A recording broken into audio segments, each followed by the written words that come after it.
see myself as an underdog. I think Neeb's just being a bit humble. And I know he doesn't like playing against Terrans offline because it's hard to deal with harassment when you're under pressure. On paper, my performance looks really good because it's all 3-0s, but I think there are a lot of really close games or games that I probably should have lost in there, so I don't feel that good, but my results say 9-0, so I guess. I think Neeb is insanely good. He is, like, among Snoot, my hardest opponent this tournament. So yeah, it's going to be an insanely hard match. I'm sad I couldn't continue my TPC momentum, but I mean, I'll do my best to prepare and we'll see. It's a final, so anything can happen. So I don't think I feel very much pressure anymore. Like, that was just a one-time thing. Like, well, of course he's going to be nervous. It's the grand finals. I think he has more nerve issues than me, so that's one thing going for me. I think I'll probably perform a bit better, like relatively in the final. I think my performance for the final is going to be good. For sure, if I'm playing well, I can win the whole thing.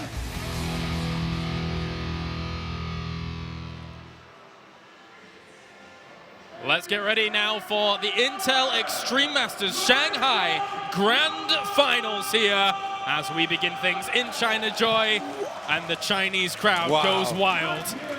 It's time. Wearing all black today, Karais. I'm loving it. I don't know how he survives in this heat, but he does somehow. It is time. uThermal versus Neeb. I watched them both this morning, sat with each other at breakfast. So fraternizing with the enemy, knowing each other in and out. It's going to be an exciting one, this one, because these two have gone basically from rags to riches. Not only, well, throughout this tournament, but also from the very, very beginning of their careers. Now they find themselves in a grand final. Neeb, the terror of North America, going up against uThermal, a replacement coming into this tournament, and has now found his way all the way to the grand finals, Funka.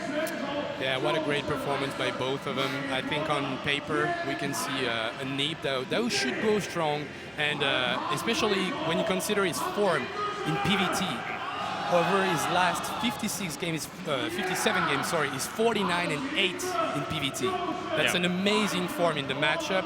And when you compare it to uThermal's form, it's 30-21, which is not as good for sure. But you know, whatever. It's still one game, one best of 7, and anybody could take it.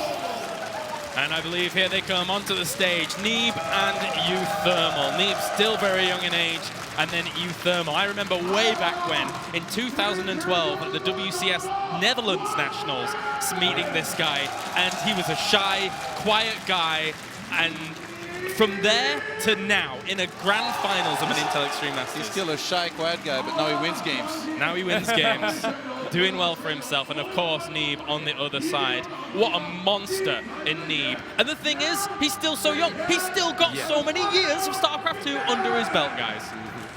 Yeah, these guys are so impressive. I mean, of course, we got uThermal there on screen. He's kind of had that slow and steady rise, but Neeb here has really been a prodigy.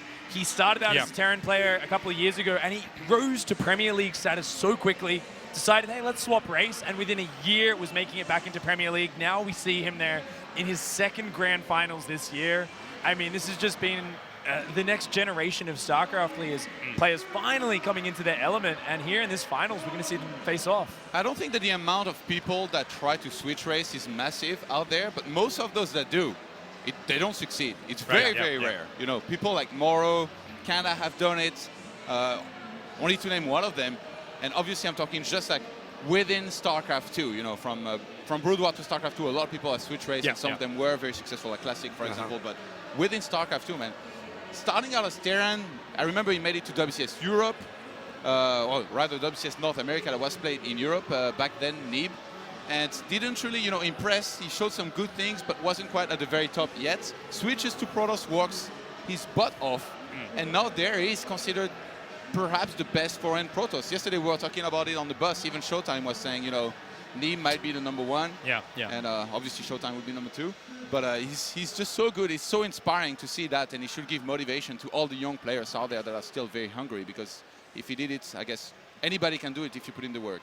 We were mentioning in the pre-show that going into this grand finals, there may be a little bit of a feeling out process going into the first game. I want to get into a bit more specifics with you guys, and what kind of approaches can they take to a first game here as a feel out, or does someone like uThermal just go absolutely crazy? What do you think, Todd? I think filling out makes sense, but the map pool is very important. Yeah. If there is a first map where somebody has like a prepared build or they think they're going to have a high chance of success with it, they're going to go for it. Right. Yeah, for sure. And I guess, sorry about that, but I guess something that would be really, really useful for uThermal, we've seen in every single series that he won convincingly, he started out with a cheese, a really, really fast cheese that made him feel really good about himself. It probably made the opponent feel worse. So I guess if he has that potential on the first map that they decide to play, that should be a really, really good thing. Well, this is where you're going to make your opponents uncomfortable. It's a best of 7. There's no vetoes. Oh, yeah. Dasan Station's going to come out. We're going to see people just picking the maps that they love. I'm sure Neeb's going to be getting New Gettysburg out very early. Right. Because really, I mean, we can already imagine the dichotomy. We're going to see hyper-aggressive Terran wants to make Protoss uncomfortable. Yep. And Neeb here is like, just defend. I want as much space between us as possible.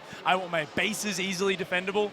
And it's going to be really interesting to see when they bounce between those maps, how do you play on your opponent's map? Right, How do you play on the kind of uncomfortable maps for the style you want to be playing? And that's the really interesting interaction you see in this back and forth map choice format. I'm a little bit worried about whether if Neeb tries to be aggressive himself. Like I said, he could very easily go into some kind of chaotic game, which I think perhaps uThermal would thrive in a lot better than somebody like Neeb. I feel like defensive, safe, third base, set up perfectly would be the best way for Neeb to play. Obviously, I don't mean he shouldn't be aggressive at all. War Prisms with his micro, War Prisms and Adepts, always throw them in there, but he shouldn't go for all-out aggression, in my opinion. No, usually these days the PvT matchup is kind of figured out on the Protoss side of things. Right. Yes.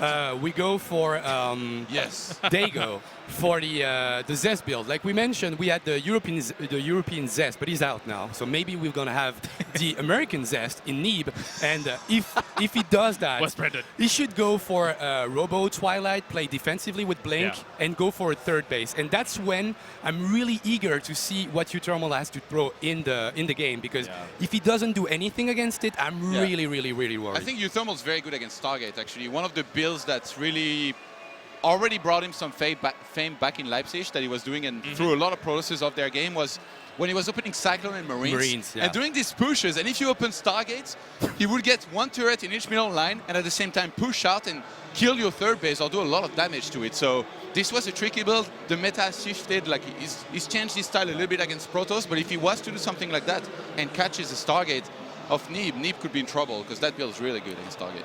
I mean, that really has been one of the big balancing acts in the matchup recently. A lot of Terran players are saying, oh, we struggled to just play a defensive game and then win later on. But there's been these crazy aggressive one-base builds, these very fast aggressive builds, limiting third bases, these tank pushes that have been coming out by surprise on certain maps like Frozen Temple, sometimes on the back rocks on King Sejong Station as well. So there's definitely these crazy aggressive options out there, but you just can't be too predictable with them as a Terran player. Amazing to see that we have this wealth of continents represented already in the grand finals. It's North America versus Europe in China. It couldn't really be better, to be honest with you, with uThermal having his rise through. If he is able to win this tournament off the back of being a replacement, surely that is a story now. The thing is that, I mean, even Neeb, even him winning this, actually going through and having that rise as well. So whoever wins, it's a fantastic result. So basically, it's two worlds collide. Two worlds collide. But also an amazing storyline, right? Yeah. Thanks, yes, perfect. The narrative is strong in this one, Funker. If uThermal wins this one, I think Roddy should play in the next tournament in Shanghai because the Dutch players are really taking over this city. That's true, yeah, they're doing well. Just one more win, Roddy, just one more win. We'll see, we shall see. The Chinese audience has turned out in force already here, and it is early on in the day. Scarlett is here too, to cheer on Neeb. Oh yeah? She's got a match, I believe, tomorrow over here in Shanghai. Another tournament, and she came to give her moral support to her friends. They used to be in the same clan, on Fire Scarlett, on Fire Neeb. So yeah, she's come to help her friend. And I think best of 7 in general, the finals like this, PvT, such a great matchup. A matchup, in my opinion, that got really, really better with Legacy of the Void in general. Yeah. And the fact that we're gonna have the integrity, all the maps being played. That's what I wanted to know. Scarlet. Here's Scarlet. Not caught trying to eat some fruit this time. It's going to be really positive for uThermal. He's going to be able to throw all the builds that he has in mind. We've seen him do one base play, strong 2 base pushes with tanks and marines. We'll see everything that the Terran has to offer against Protoss. And the longer the game goes on in this matchup, I feel the more Liberators become more and more influential going up against a Protoss that maybe isn't taking up quite as quickly. How do you feel, Todd? Yes, but Neeb, I would say, is probably better late game, especially like if, you know, he's defending all of the attacks, big or small, from uThermal. Yeah. If Neeb reaches Tempest and, you know, he's up on 5 bases with an ideal probe count, I just don't see him losing. I feel like a very important aspect of these finals too is Neeb's mental state. He needs to be very strong. It's a grand finals again. Last time he lost in the finals to Hydra. He's facing a Terran that's a little bit of a wild card, so he needs to make sure he's on his A game. All right, so whilst uThermal is getting ready here for the grand finals, let's take a look at the vetoes, which I'm quite excited about because I want to see when Descent Station actually comes in. And it is a little bit lower down there in the map pool. So what are we thinking about this map order at the moment, fellas? That's actually really interesting. Frost coming out first there for Neeb. You know, quite a large map, but one where in certain spawns it can get a little bit dicey, you know, for the players. I think what we've seen from Neeb in the past there is him playing a very mid-game style. Doesn't rush up to Storm, often likes to get out multiple Immortals and really pounce on top of Terran aggression and shut it down hard. If he wants to play very solid, that's one of the best maps, I think, to just kind of, you know, get his scouts going early on, keep on expanding and go into a standard game, crush uThermal in a regular game and say, well, get ready for the rest of the series. You're going to have to do crazy stuff because in a normal game, you're not going to beat me. And to add on to that, I think if on this map uThermal doesn't go for CC first, we'll never see it during the entire series. Actually, there is that interesting dynamic of CC first against Disruptor Drop, which Neeb is so damn good. And then Galactic Process, one of the actually more popular maps here out of the new ones that we've seen a lot in a lot of series.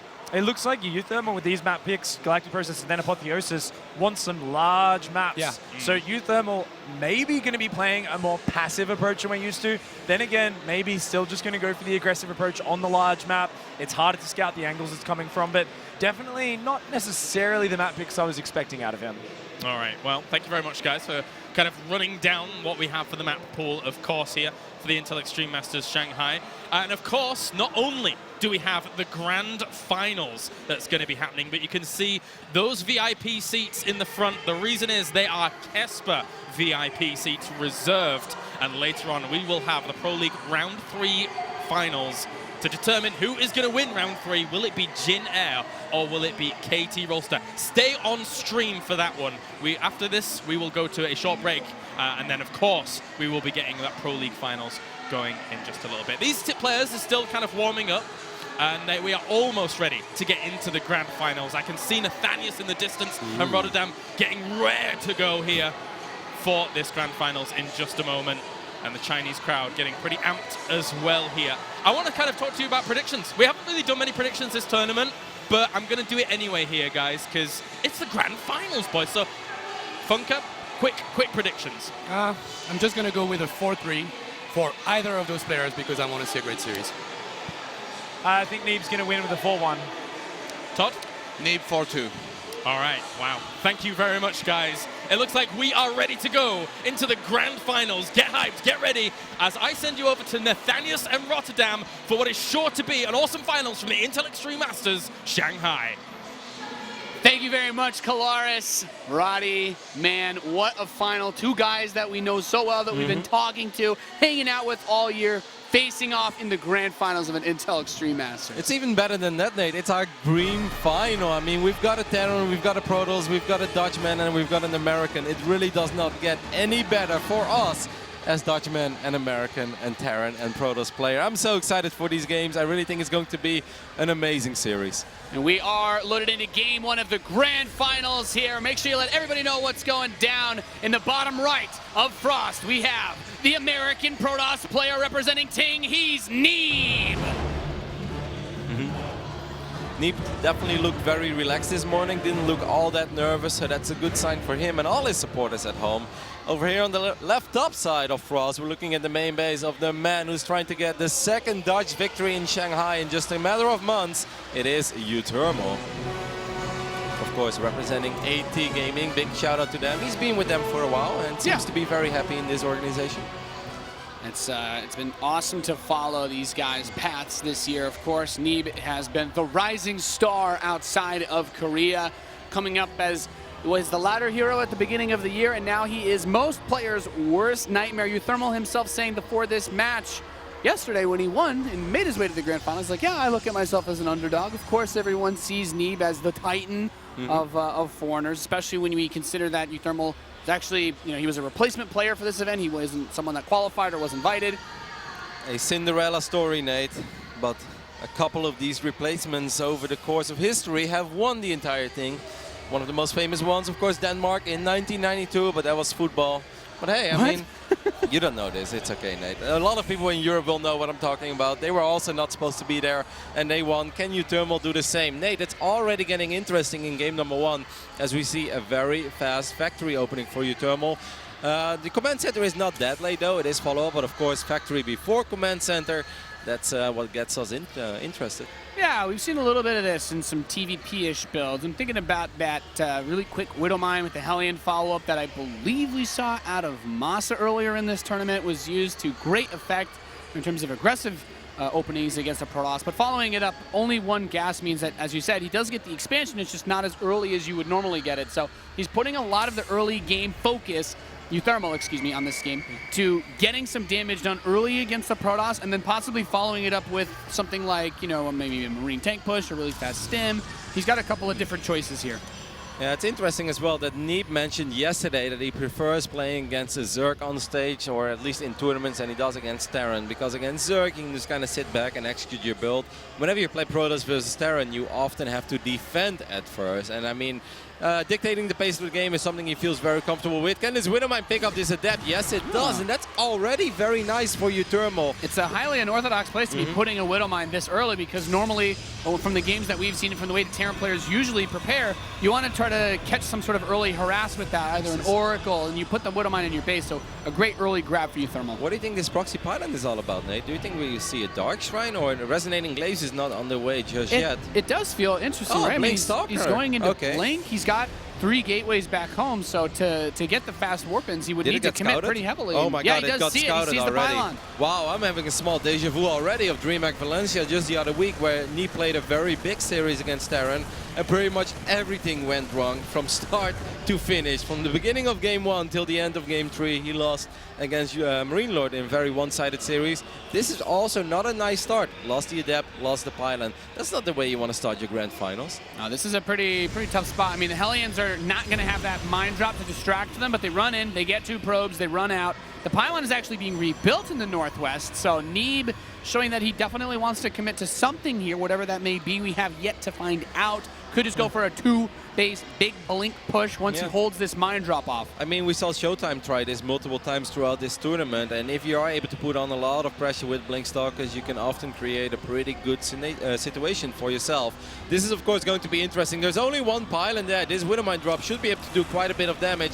Photon Overcharge will not actually be cast. The Mothership Core is going to die. Wow, my goodness, God. He picks it off. The Hellions are going to make their way into the natural once again, not getting really any kills there, but this mine drop has done a tremendous amount of damage. Not the Photon Overcharge, these Marines that are being healed by the medevacs can really do a lot of damage to this force. It's going to pick up and back away, but he also has a bunch of information, and that mine is still there. I would have really liked to see uThermal just keep his Marines there and try to pick up as many probes as possible. Neeb is still going to try to do something with Blink Stalkers on the other side of the map, but this is going to be very frustrating. He knows there is a medevac. There is a Liberator in the natural as well that picked off a few more additional workers, and now for the first time in this game, uThermal has an advantage when it comes to the worker department.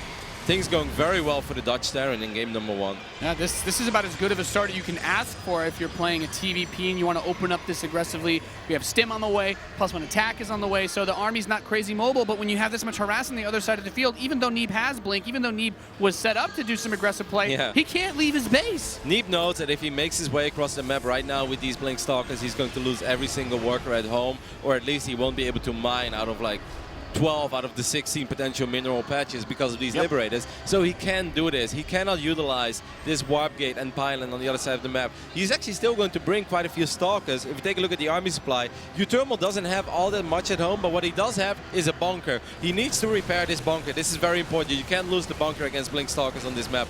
No, uThermal, you got to repair it. Yep, and he's going to pull the SCVs in time to be able to do that, and that gives some time for Neeb to focus fire down these workers and try to bring back some sort of economic equilibrium, but you know, he still has the mules. It's okay, worker count is a bit even, but that Liberator gets snatched up, so now there doesn't seem to be too much left to pressure Neeb if he wants to bring everything out and go whole hog on this push. I mean, it's still going to take quite some time before Stim finishes up. Is he going to blink into the main base? There's a lot of Marauders there. He's going to go for it, actually. Dive straight in, focus fires down the Marauders. One of them gets picked up. So far, the Marauders are actually still alive here. Very crucial units for getting that damage and going to unload the bunker that was inside of the main base. Another Marauder is going to finish. Those units are the most important for getting the damage on these armored units and actually starting to pick off a lot of these Stalkers of Neeb. Yeah, this is very good for uThermal. Even though he lost a handful of SCVs, this is still very, very good because there is no follow-up. There is no double forts on the other side of the map, no resonating glaives, no robotics bay, no third base. These Stalkers, they were supposed to do a lot more than they actually did. It may have looked like an even trade, but it wasn't. This is excellent for the Terran. Combat Shield finishes up. And in just, well, let's say roughly 15 seconds, Stim is going to be done as well. I think he's going to try to snipe Stim. I think that's what he's aiming for. That would be a really big pickup. I mean, at least getting a reactor or two can help punish the Terran significantly as far as the positioning of the army, but getting game-winning damage done is going to be very difficult because once Stim is done, and I mean, it's done, he can push across the map and get some work. Wow, that's pretty risky, but he knows that Blink was on cooldown, so he could actually fly into these Stalkers, and he's going to push them away for now. The worker count is 15-1 against 43, so that's decent for Neeb, but it's still going to take quite some time before he has multiple adepts, before the Immortal count will go up. He's warping in a sentry as well, because he knows Stalkers are great, but not in a straight-up engagement. And right now, after uThermal finished up his upgrades, uThermal wants to fight. Yep, Resonating Glaives is on the way, +1 attack, Immortals. That third base for a TVP, I mean, this is not, if you're trying to play a straight-up long game, you're not going to have that. So the Stalkers really didn't do enough damage, I feel, to justify how this game has started for Neeb. Like you said, everything's just been going very right for uThermal as he makes his way across the map. This is actually kind of decent because uThermal has a lot of units on the right side of the map. Neeb, you gotta blink. Okay, well done. I was very worried there for Neeb, but at the same time, there are not really any units over here for the Protoss in the natural. The sentry does get picked up, and the Immortal is going to fall as well. Yeah, great pick off there, and he's just going to get right up on out of there. Doesn't lose too many of those forces. And Resonating Glaives is finishing, okay, but +1 armor is now done for uThermal, and he's just got a lot of momentum in this game. I mean, just a shout out to Todd here. Look at the supply, 77 army supply against 41. This Terran army, even though he doesn't have all of his units here, is starting to look more powerful with each second. The reinforcements are coming. These Stalkers are awfully exposed right now. Yeah, the Immortal comes from the side to help wail away against these Marauders, but there's 4 medevacs to heal against that Stalker DPS, and if that Immortal dies, there's really no more backbone to this army just falling onto the pylon. But then if uThermal wants, he can go straight over to the third base. He's just going to focus fire down this pylon, stops the +1 for finishing, and kill the rest of the Protoss army. I don't know what else Neeb can do. The probes are coming off the line. Game 1 may go in the Terran's favor here if Neeb can't pull a miraculous hold. A dream start for uThermal in these grand finals. Of course, his first grand finals ever. GG is called. And Neeb drops the very first map he has dropped this entire tournament. I think what he was talking about yesterday, he really seems like he was sweating that harass so much. Nothing went right. The first adept eats the Widowmine, and following that, just, I mean, the pylon gets spotted, he gets the unload, he gets the mine shot on the mothership core. Really couldn't have been a worse start almost for Neeb. Absolutely. It's very important for Neeb right now that he keeps it together, you know. Don't start thinking about that series that you played just the other week where everything went wrong, where you played a great tournament up to that series. This is a game you just got to forget about. Like, it was just a disaster from the beginning to the end. The pylon got spotted. He wasn't able to do the damage. Then the mothership core died without dropping a single photon overcharge.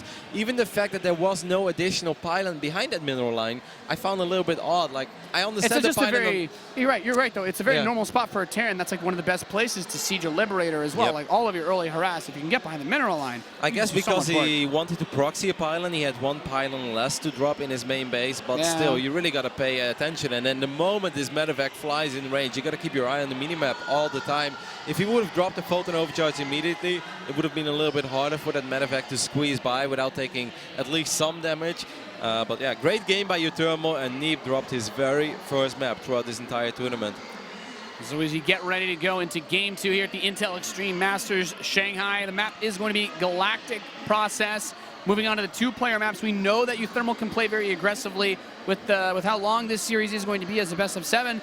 I'm kind of wondering if we're going to see him throw any of that shade here, especially since, you know, we talked about how Neeb might be sweating it a little bit playing the main stage match against the Terran. Absolutely. I was talking with uThermal as well before the series, and he said out of all the maps, I think Galactic Process is the best new map out there for Terran players. He's like, I like this one.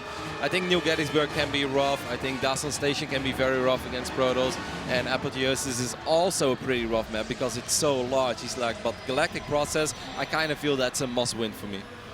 All right, well, let's see what he can do. He's facing off against this man from the United States of America in the bottom left. He's Neeb. Of course, representing Ting has been with them for a couple of months now. One of the best pickups I think we've ever seen, because ever since he joined them, he's been winning a whole lot of things. Over here on the right top side of the map, we're looking at the man who is in his first grand finals ever, but he didn't seem to be too shaken up in game number 1. It is uThermal. uThermal is a phenomenal player, and he has been one of the better Terran players in Europe for some time. But if you wonder, well, why haven't I seen all that much from him? It's because he's pretty inconsistent, and he knows that as well. I mean, just a month and a half ago, I think he tweeted out that this was just not going to be his summer. Things were not going his way. He's not even consistent with his own predictions of himself. He wasn't feeling it, and he apologized to his fans. And, you know, just a month later, he's here in the grand finals of the Intel Extreme Masters in Shanghai. So uThermal is still a player that's a little bit across the board, but he's really good when he's feeling it. Yeah, it's definitely been an awesome tournament for him, and he's someone that's just, I feel very prominent. No. Wow, tased to death. Wow, that's not supposed to happen. That's not supposed to happen. That's really nice, actually. This is something that's very minor, but can absolutely give Neeb some momentum back. It's like, okay, it's a worker, all right. Early on, workers are worth more, but in the sense of a game, it's like that is just such an out there thing to happen that, like, if we had a shot of Neeb's face right as that happened, I imagine he's got to have a little bit of a smirk. And uThermal has to be shaking his head after that one. Absolutely, and it's also a tiny bit embarrassing. You don't want to see this happen to yourself at the grand finals of an Intel Extreme Masters. You know, there will be a lot of people watching at home, and you don't want to be that guy that lost an SCV to a probe in the first minute of the game. So even though this may not seem that significant, very nice for Neeb. Yeah, this is, he needs something like that to help him get back into this series. A little bit of momentum, a bit of a mental edge. Absolutely. I think every StarCraft 2 player out there can identify with that emotion a little bit. You know, you play a couple of ladder games, you lose a whole bunch, you start to get really frustrated. And then someone kills one of your workers. Or you kill a worker, and then suddenly you forget about all of it. You're like, oh, that's nice. I've still got it, baby. Yeah. if you're the Protoss in that scenario, you're like, ooh, life is good. And if you're the Terran, you're like, all right, time to turn the game off. Time to go for a walk. Of course, uThermal just got to forget about it and move on. He's an experienced player, even though he's still a little bit new to this stage. He's been around for a while. He's been playing in a lot of competitive tournaments. Streams a lot as well. Yep, great stream. Great educational player. I think he does coaching too. Cool guy. Yeah, I remember it in the start of the year. He was calling you out a little bit. He called me out in the first LECS circuit event this year. He's like, oh, well, Nathanius is just means I have skill. I'm like, well, there's beauty in everything in life, Roddy. Absolutely, Ned. Why not both? If you can have both, why not? Amen. Twilight Console is being warped in as well in the main base of Neeb, so I think things are going to be quite similar. I'd be shocked. Wow, okay. War Prism, a very fast Prism. Ooh. What do you think he's going to try to adept him? Well, I think he could go for a couple of adapts, but I don't think this is going to be an all-out 7 or 8 gate adapt. Oh, okay, that makes a lot more sense. Yeah, I was about to say, because this doesn't really line up. The Prism is going to be way too fast for anything else. So a Dark Templar drop in game number 2 of the Grand Finals. It would be great for you to scout this and identify this. I didn't really pay attention to when he threw down the engineering base in the previous game. Were they late, Nate, by any chance? He got it out around the time he was going for the Liberator, which was the follow-up to the first medevac, but he's going for a second medevac this game, so it might end up being a little bit later than it was in the last game. Oh, the War Prism is awfully close to the medevac, but they don't see each other. Passing in the night. Got very close, but So this medevac drop is going to try to get some damage. And depending on where he enters the base and how far he runs in with his Marines, he might be able to spot this Dark Shrine, or at least see that the Twilight Council is not active.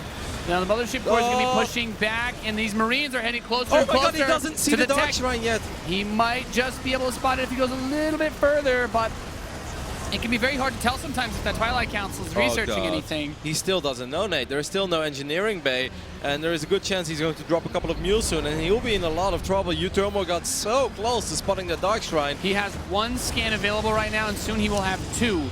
Yeah, but that's not, I mean, you know it. Even if you drop a couple scans, Neeb will never stop warping in Dark Templars on the other side of the map. I don't know how he did it, Nate, but somehow Neeb kept uThermal in the dark, and uThermal has no idea about this A, Warp Prism, and B, Dark Shrine that has already finished up. Yeah, we need to see those DTs get warped in. Comes the eBay. 3 Dark Templars starting now inside. Wow, this is bad. Outside that base, excuse me. Now one's going to be going towards the front. But yeah, that engineering bay is not going to be done in time. What really matters is he's just dropped the mule, so he has no scans. God, it's a He'll disaster. have a scan in about 5 seconds time, but how much damage will be done before that? And can he even kill all of the Dark Templar? We still have this drop inside of the main base. There's the Immortal. There's the overcharge to deal with that one. And here we go. DT's hacking and slashing. So the 1 scan gets burned here, but there's no Marines. These DTs can kill the SCVs all on their own.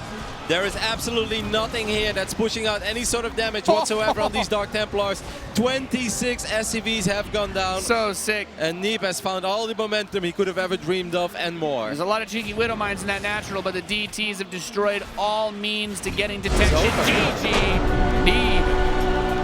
The entire game could have turned on its head if that medevac had just flown a little bit further west and seen that Dark Shrine. If one Marine would have tried to be Christopher Columbus there and just explore a little bit more. If uThermal spots that Dark Shrine, because the harass was going quite decent for uThermal. uThermal was probably wondering, like, what's going on over here? He doesn't really have a whole lot of units. At the same time, you know, I don't want to just sacrifice my medevac. It just didn't really make sense. If uThermal would have spotted the Warp Prism fly across the map, I think things could have made a lot more sense to him almost immediately. But I like what you said, Nate. As a Terran player, sometimes you make your way into the main base of Protoss, you see the Twilight Council, you're like, okay, you know, everything is normal here. It's blink. I don't see Stalk as well. Then it could be Resonating Glaives. Maybe he wants to go for some Adept Warp Prism arrest. And then just when it's too late, when you drop your final mules, that's when you suddenly realize that you went up against Dark Templars. I think as well, when you play against someone like Neeb, you usually are expecting the most straight up sort of builds that you're going to be going up against. You know, if he's going to do something that's going to be 2-base, it'll be something that's probably more standard 2-base, like the big Adept player, the Stalker play like we saw in the last game. But yep, getting blindsided by DTs, that's the thing. The Twilight Council, when you're so focused on trying to get that Mothership Core, when he puts an overcharge, the Adept that was there and microing around and not losing your medevac, I mean, you don't notice that Twilight Council isn't blinking super fast. Yep. It's hard, especially if they put Chrono Boost on it as well. That can really can really mess with your senses. Either way, we're heading to game number 3. It's going to be played on New Gettysburg, a map that's quite a bit better for Protoss than the previous one. So for Neeb, it was more than just, you know, evening out the score. He was able to secure a win on a map that is quite difficult for Protoss. Yep, we are loaded in. It is time to see who will take the lead here again and take another step towards that beautiful trophy here at the Intel Extreme Masters Shanghai. New Gettysburg is our destination. Ladies and gentlemen, in the bottom left position, spawning as the red Protoss player representing Ting, we have the US Protoss Neeb. Had a little smirk on his face after that previous game. You saw that? That's a smirk of, I just wiped in a whole bunch of Dark Templars and I killed everything. It's a cheeky smirk, man. You think it's smart, you get that SCV surround, but then there's 2 and you're like, oh, that doesn't work. Over here on the right bottom side, we're looking in the main base of our Dutch Terran player. He's representing AT Gaming. It is uThermal. He seemed quite relaxed as well, actually, Nate. Like I said, you know, I spoke with him for roughly 15-20 minutes. Just went over everything, and he didn't really seem to be all that shaken up. Had a very positive attitude towards his final. He's like, obviously, I want to win. He's like, I'd really, really like to win, but at the same time, I'm just going to do my best. He's like, PvT is not my, or TVP I should say, is not my best matchup, but this is a unique series. Not every day do you play a best of 7 for this amount of money. I mean, there is an $8,000 difference between first and second place. He's like, and even though I'm not really super confident in this matchup, he's like, it's a grand final, you know, anything can happen from this point on. He's like, it's momentum based. It's, you know, it just depends on how things go. He's like, I'm not sweating it too much. I'll just go out there, put up my absolute best fight, and we'll see where it takes me. Yep. The way that last game ended can be a little bit frustrating, I will say. When you do finally get that scan, and it's like, oh, my SCVs are surrounding it, but then there's 2, and it's like, oh, everything I did was kind of futile. But yeah, all the good intentions you may have go out of the window the moment you lose everything to Dark Templars. Yeah, that's it's just a frustrating way to lose, because you know that if you had just spotted that, you could have taken just not dropped mules, right? But for the purposes of this game, actually delayed that gas quite a bit, probably because this map is, well, awful for Reapers. There's not a lot of place to jump in. You're not really going anywhere. You're not going to be popping in and getting a couple worker kills or anything like that for the most part. So he delayed it a little bit, got his command center much faster than normal, actually. It's a 2x opening. Following it up with more barracks. I like it. I think having enough units at home. This could be a map where Neeb opens up with a target, so just having access to a few additional Marines can be very nice. Even though Winter Mines can be great against Oracles too, but if they're in the wrong position, that's where things can get ugly. So we'll see where uThermal takes this. Maybe he's going to... He has quite a bit of money in the bank, Nate, but I guess he's going to save it up. There we do see that Stargate being warped in. Not too surprised. I think this is an excellent map for Oracles. And of course, this is also a great defensive map, so it's very nice to already have a Stargate. So if you ever need to transition into Tempest, you already have it there. Yep, the tools are already available. And uThermal has actually shown, I think, a good bit of late game play so far in this tournament. Now, the Adept is going to come up. The doors are closed. I like the triple CC opening. This is out. I think it's cool. And this is something that actually I've seen pop up a little bit more on this map. It's just the map is just, you get some weird stuff that happens, right? It's such a long rush distance if you don't go through the middle. And if you go through the middle, like most units for both Terran and Protoss are actually very strong at punishing that. Like you have a free concave or force fields, you know what I mean? So you don't want to feed units one at a time through if later on there's immortals and whatnot. But it is going to be that Oracle coming out now. Engineering base halfway done, Kev. I know, this eBay is a lot faster than we saw on the previous map. And this could be a life tilt moment if he just runs into the mineral line where the Marines aren't. But I mean, if he throws up a turret in both lines, he's going to be more than fine. He's got to be careful, because now 2 Adepts make their way across the map as well. Something that Terran players sometimes do is they leave just 5 Marines in the natural and they put the rest in the main and think they're safe. And obviously 5-6 Marines could be enough to deal with the Oracle, but not if 2 Adepts show up as well. And I kind of feel that this is what Neeb is going for. He's got 3 Adepts, Nate. Wow. uThermal has no bunker and no missile turret. If those Adepts all just go right on top of the Marines and the Oracle comes at the same time, that could be an insane amount of damage. Yeah, the Adepts are going to go right in, needs to get just a few more Marine kills, and then that Oracle can become so much more powerful, but at least pulls the Marines aside, can get inside the Maybe's mineral line. That turret is not ready yet. uThermal's going to pull his SCVs, trying to desperately repair it, but already losing 5 of his workers. And now, okay, the turret's done. Gets a lot of damage on the Oracle, so... Look at this Void Ray follow-up. Bit shaky. I mean, still an excellent opening by Neeb. Of course, uThermal will have access to 3 orbital commands, so he can drop plenty of mules, but he's down 15 workers. I mean, that's not something to scoff at. Yeah, that's, the benefit of this build for uThermal was that he would get so many Marines, but I feel like Neeb punished that in a pretty reasonable way.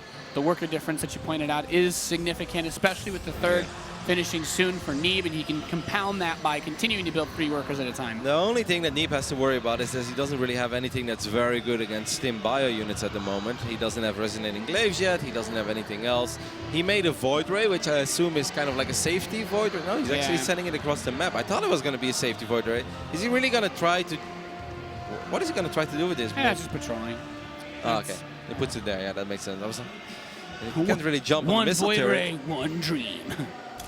Cancel stims, like a little late for that. In all my years, I've seen one game with multiple Void Ray harass in a PvT. I'll never forget it. You watch Maximus Black stream? No. I mean, that's one base. That's not harass, Nate. That's all in. Meanwhile, this Oracle takes quite a bit of damage from these Marines.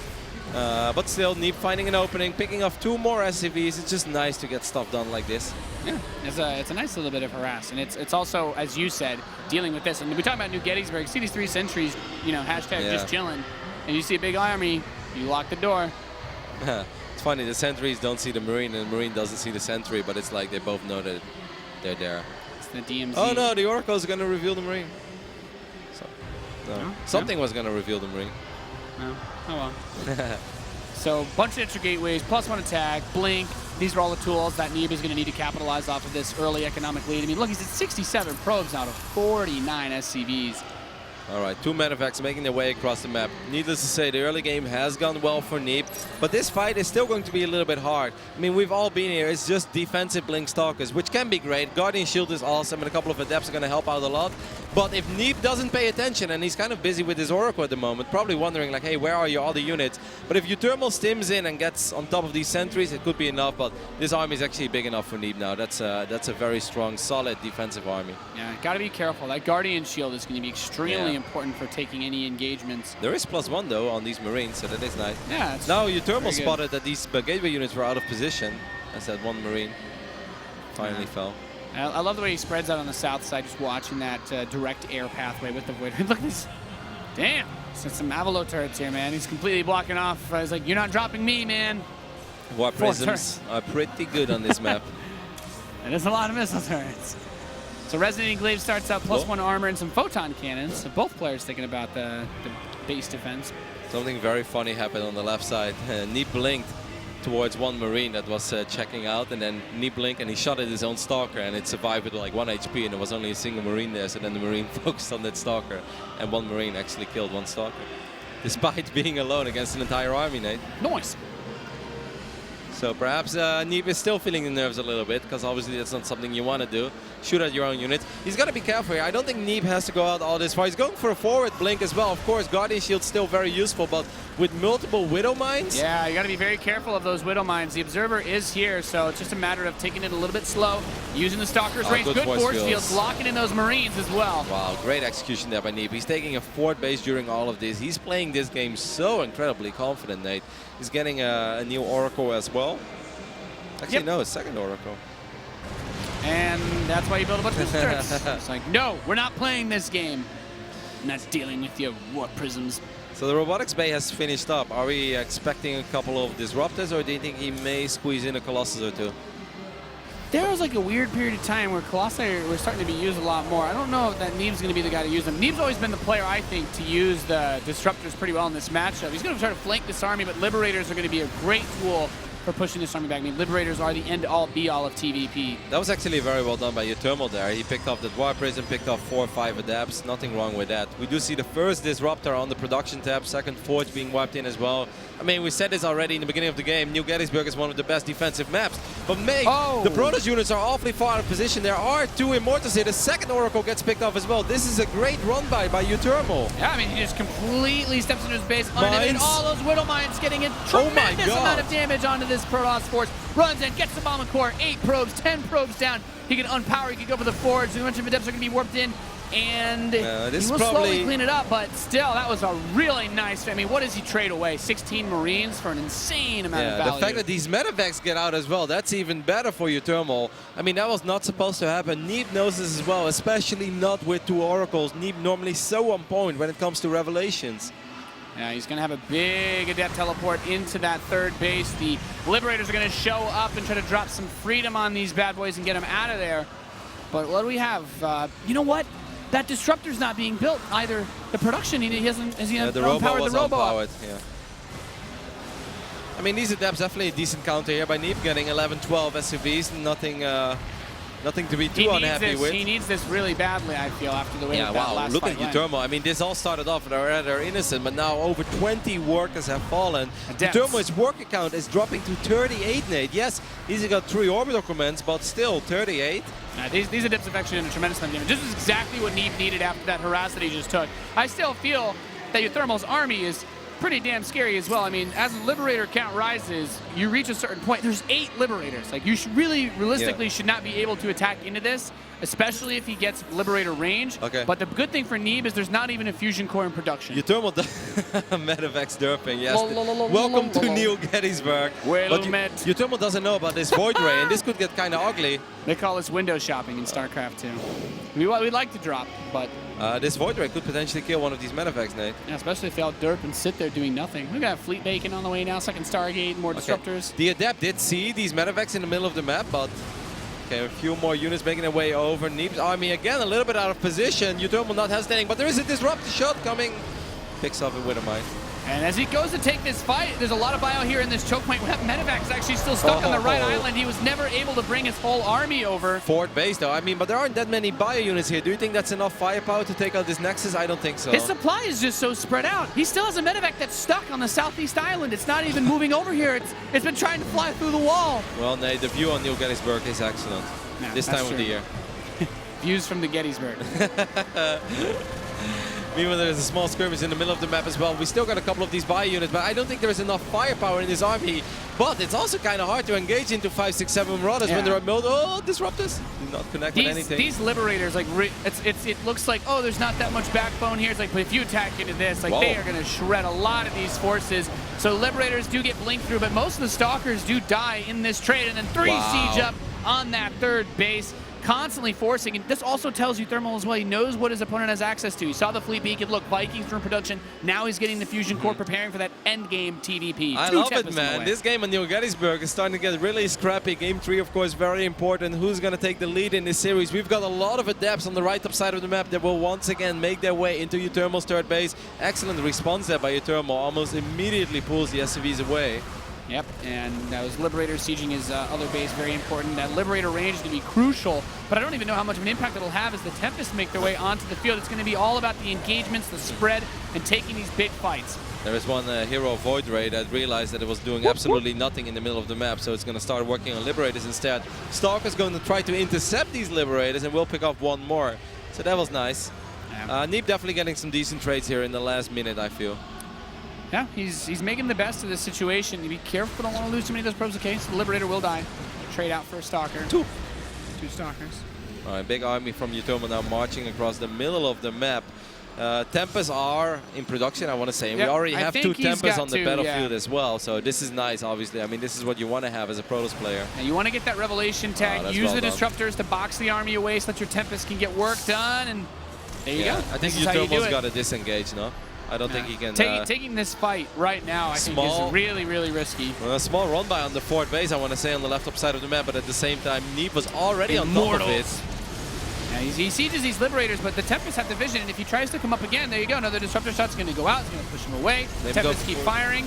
Needs to pull back that weak one. Maybe. He's going to try to push another one a little bit further. Gets one of the Tempests. I mean, okay, all the Vikings are gone. It's just Marauders now. I mean, so there's actually nothing that can deal with the Tempest anymore. This was a lot of whole position micro by Neeb there, which looked kind of cute, but at the same time, most of his gateway units were not fighting, and he left quite a few forces on the left top side as well. So I was starting to get a tiny bit worried there for the American Protoss, but he's brought a few units back, and the Tempest count will keep on growing. As that goes up, so does Neeb's chances of winning this game. We never had Liberator range research, by the way, even though the Fusion Core was built. He just doesn't have the money to get that tech up because he's bleeding out a lot of his bio trying to engage this army. And it's Neeb. He's good with Disruptors, good with the Tempest, and those 2 units synergize extremely well against this ground force. Yep, I'm surprised we didn't see the High Templar Archives go down yet. I think as soon as Neeb has secured this 5th base, he will, because that's what he also loves to do. Get cannons everywhere in the middle of the map, get multiple pylons, and then, you know, get a couple of High Templars for Storm, and then just go mass Tempest. That I think is that's the cash money plays. You get the Storm, so you can't even try to dive on the Disruptors. This time Neeb knows. God. Neeb knows. Uh-oh. Yep, that's very good. Back it up. Quite a bit of turbulence ahead of us. We don't go there. These Adepts are coming in, get a nice amount of SCV kills. Throughout the entirety of this game, Neeb has picked off 55 SCVs. Wow. Bad day to be a worker. Yes. This is what you call your sick day in, Roddy, when they tell you to go to New Gettysburg against Neeb. Like, sorry, I'm just not feeling it, boss. Yeah. These noodles, they got the best of me. Forward blink there, very ballsy forward blink by Neeb. He will pay the price. Lose a couple Stalkers, but at the same time, Neeb's economy has been very, very good throughout the entirety of this game. uThermal's done a solid job of avoiding the Disruptor shots, I'll say, though. If any one of these had gotten a big shot, it would give Neeb the opportunity to just go full all in. You know, I think what would help uThermal is if he takes away some of the map vision that Neeb currently has. Like this one Adept that has been on this small hallway in the center of the map has been there forever. Meanwhile, pretty big engagement now. Vikings are starting to fall. I don't think this is a fight uThermal can win. Yeah, I mean, he's trying to engage this, right? He gets very close to one of the Tempests, but the Disruptor balls just keep going out and laying waste to this bio ball. And GG is called. Taking the fight, he could not win against Neeb. Wow, good solid game there by Neeb. Mostly off the back, I think, of this relentless worker harass that we saw there showcased throughout the entirety of the game. I mean, 55 SCVs. It already started off very well with the Adepts, with the Oracle jumping in the main mineral line, you know, and the Mist Turret was barely not done. And the moment you start off, 2-3 minutes into the game, well, let's say it was 4 minutes into the game, but you're 15 workers ahead. Yep. Yeah, your opponent's got triple orbital, and that's kind of scary, but you're 15 workers ahead, Nate. That's something you can work with as a Protoss. It can be really frustrating because those Tempests, and I'm sure you know this from your games, what you've seen. When you're a Terran player, the Tempest shoot your armor, you're like every single time you take one of those shots, like I just want to run in. I know if my Marines can get underneath them, I'm going to kill them. You know the Marines can kill the Tempest, but then you actually go for it, and Disruptors just blow up your whole army. The next map is going to be played on the largest map in the map pool. That's right. We're moving to Apotheosis, and that is quite a long one. I mean, we've seen uThermal bust out actually a lot of aggressive builds on this map. This was obviously where he opened up with some cheese earlier in this tournament against the Zerg players, and yeah. All right, well, before we're going to go ahead and jump into game number 4 of the grand finals of the Intel Extreme Masters Shanghai, where this man has secured himself a 2-1 lead, we'll be heading to a very small break. And after that, there will be more StarCraft.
Welcome back to the Intel Extreme Masters, day number 4 for the grand finals here at China Joy, as we are currently 2-1 at the moment here as Neeb has just taken the lead. I'm joined on the desk once again by Mr. Bunker, Pig and Todd, and overall when we went into this it felt like these guys would have to have a feel-out match to see what was going on. It felt like it took 3 matches for them to really kind of feel each other out. Yeah. Our first game seemed a bit kind of sloppy from Neeb's side, one would say. Yeah, I think he ran into it with the wrong game plan. I mentioned prior to the series starting how he shouldn't get too aggressive, and he was going to go for a blink build, which sure is good on Frost, but against this guy here, uThermal can be very risky, so he ended up, the pylon got spotted, he took a lot of damage at home, the Hellions got a bunch of snipes, and then the blink, he had a missed blink here actually, he blinked everything, so he got trapped with a bunch of stalkers on the ramp, up the ramp.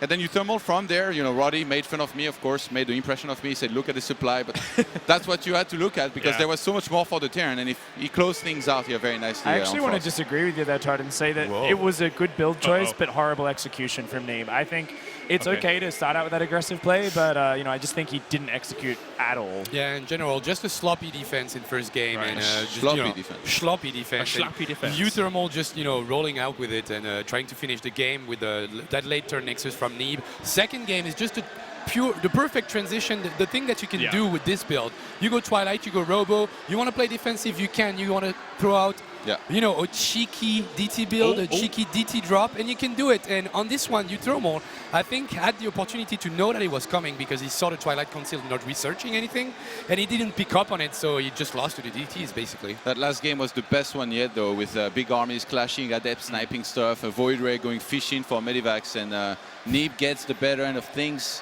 and really starts to gain some good momentum here in this best of 7. I think it's like mistakes from either side, though. I mean, on New Gettysburg, for example, there's always those medevacs getting caught down at the bottom there, just kind of waiting to go and try and do the drop over in the base. And even like when all the Liberators actually die off, surely in that situation as a Terran, you want like a lot of your army to actually support those Liberators to make sure that they're not going to get killed off quite like they did. And that took a lot of the wind out of the sails of the Terran, right? Yeah, like the previous engagement, he lost so much army there to uThermal. I mean, that being said, I'm still very impressed, and I think that game is a really big confidence booster for uThermal. He said yesterday, I hate New Gettysburg and TVP. Right. I don't think I can really win macro games against any decent Protoss on this map, and yet he really took the fight to Neeb. He made it a close game.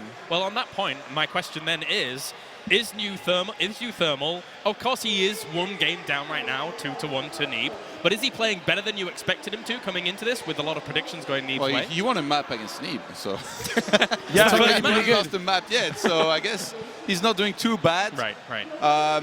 Definitely, I think, could have done a few things better. You know, in that last game, he lost a lot of SCVs to just a couple adepts, so as good as Neeb is with those adepts, maybe being a little bit more ready, maybe a couple sensor towers to see this coming. I don't know, like, better map awareness here and there would definitely have helped. Maybe he got a little bit over-aggressive as well. You know, you don't have to be aggressive as Terran, but there was a couple moments where he lost a lot to really not kill that much, and then that really put a big lead here in Neeb's favor. All right, are we expecting anything on Apotheosis in particular, guys, coming up forwards? Pig, Funka? It's a really big map, and I think it is uThermal's map pick. I think he feels comfortable here playing a relatively macro-centric style. He's shown that he is not going for that crazy, cheesy play, which we may have expected before the series started. So I think he's going to play it relatively straightforward. What do you think, Funka? I would say we'll see Aliens again.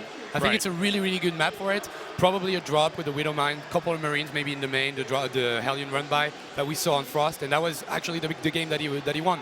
And I think that build is pretty fit for this map. All right, well, thank you very much, boys. Once again, fantastic as always. We're going to head over to the casters to find out on game number 4 of the Grand Finals of the Intel Extreme Masters for Shanghai, who is going to take it. Nathanius and Roddy, take it away. Thanks for breaking it down, boys. We are ready. Look at that beautiful flag, Roddy. Stars and stripes all the way. You know, the best thing is that the Dutch flag also is red, white, and blue. That's why we're best friends, Kev. I know, right? That's why our countries just get so well. Oh, what a beautiful flag.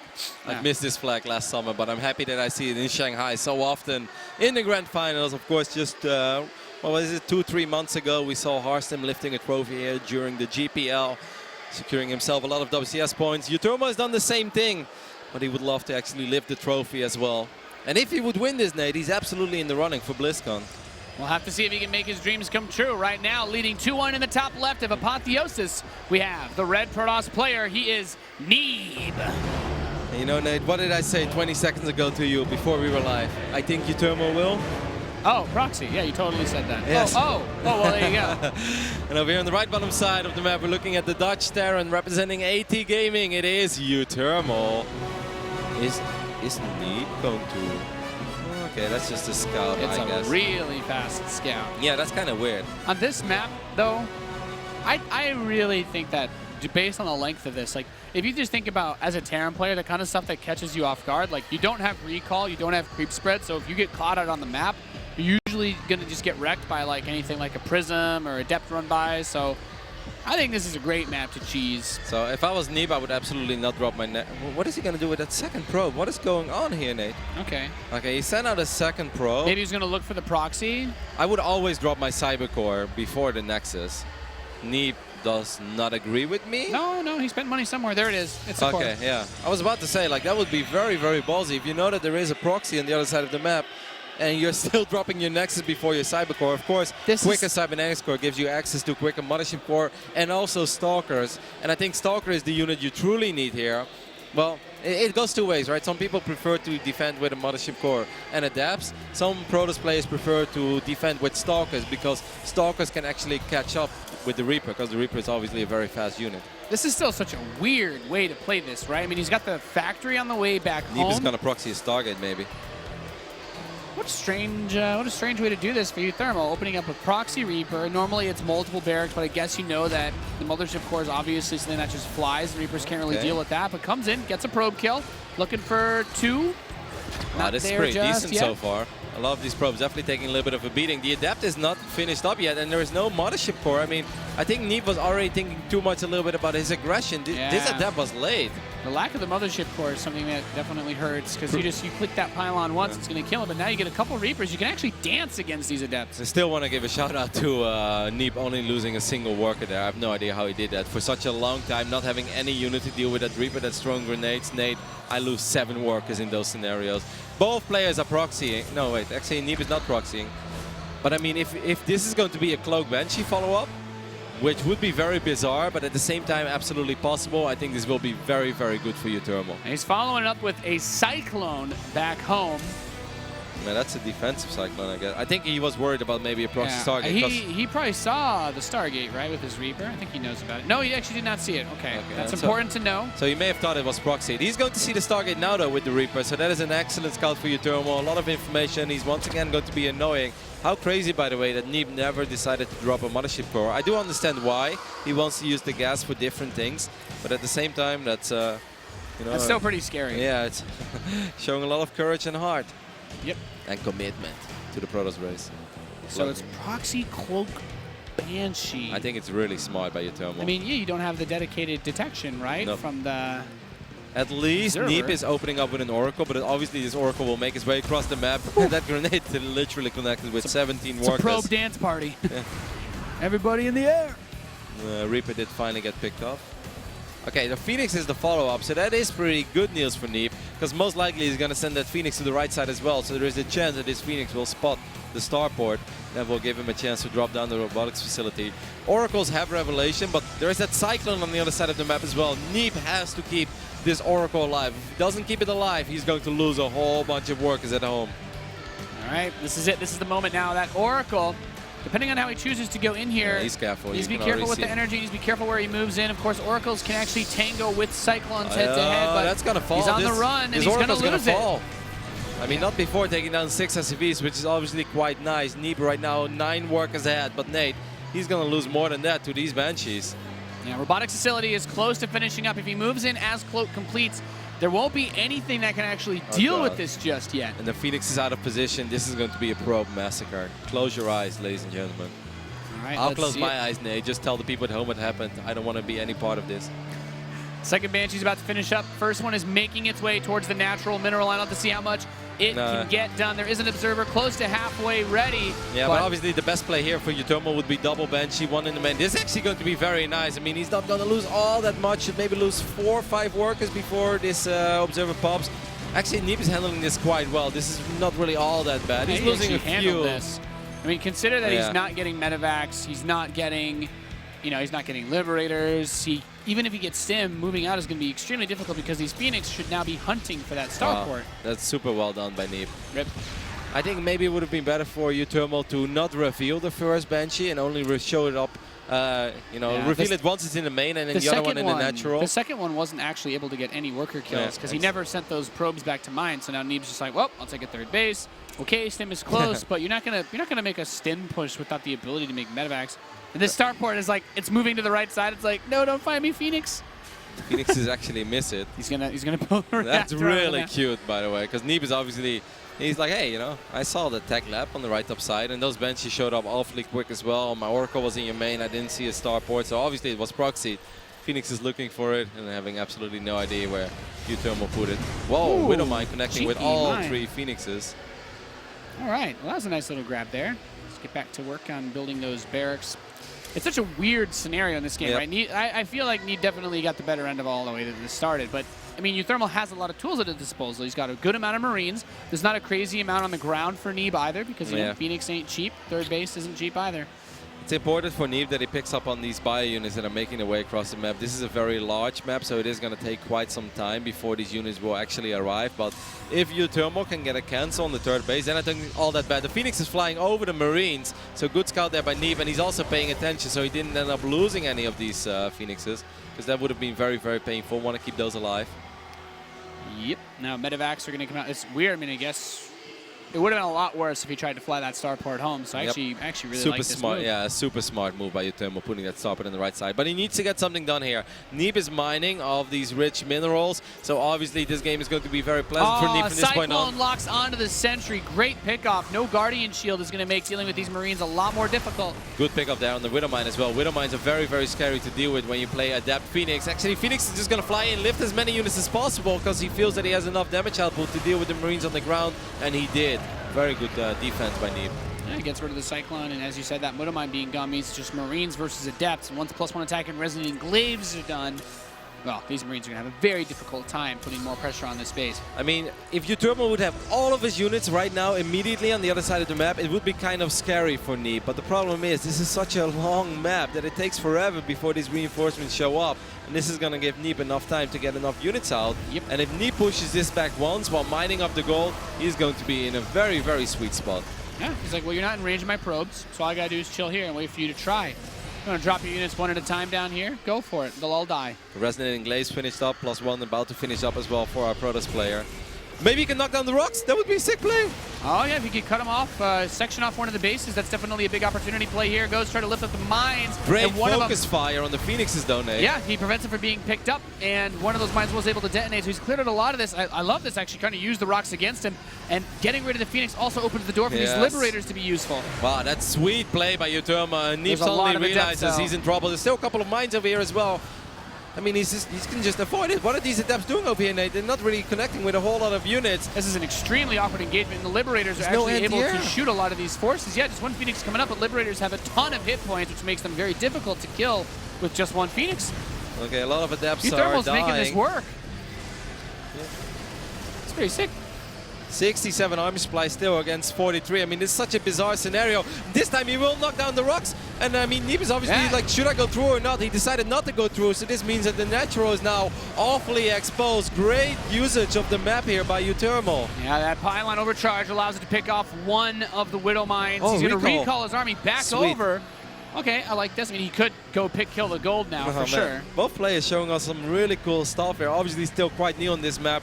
This is not a map that's super popular, even on ladder. Even if you don't veto it, you're not going to play a whole bunch of games on it. Neeb is working on his own rocks now as he wants to save this Nexus, but it's going to be a little bit too late. Yeah, Somewhere in the world, Nate, Dustin Browder is so unbelievably happy right now. These Liberators as well. 4 of them pushing through that is suicide for this grand finals. uThermal has got a lot of... He could just go right into the main base, drop the liberation zones on the ramp, and good luck getting through. No blink. This positioning from uThermal, absolutely beautiful. This all started with uThermal focus firing on the Phoenix. I really think that was the beginning of the end for Neeb. He's working actually on one of these Liberators from the low ground, but the DPS of this Terran army, I think, is just too much to deal with. Yeah, the firepower of 4 Liberators closing this ramp off. I mean, if he doesn't run through into these Liberators and eat pavement, he's going to lose his Robo, his Cybernetics core, and probably the Nexus too. And at the same time, he's got a force hitting the right side on that new third base he was trying to grab. He's hitting from the east, he's hitting from the west, Nate. He's everywhere at once as these Liberators are raining down from above. These Immortals will fall, and the Adepts are going to fall. And I think sweet Terran dreams are made of these Liberators. GG, uThermal tying the series up. Boy, what a grand final we've got here, Kevin. Wow, he lost on the Galactic Process, but wins on Apotheosis. I mean, that's not something that anybody would have predicted. This is a rough map for Terran because of that incredibly large rush distance. So the normal medevac drops and everything else that you're looking for as a Terran, it's going to arrive a little bit later. Often Protoss will have an additional unit or two, you know, to deal with that kind of stuff. And that makes it such a difficult map for Terran, but uThermal had a unique approach. I don't think the proxy was surprising. Neeb identified it in time. I think it's one of the reasons why he scouted so early as well, because he was perhaps worried about it.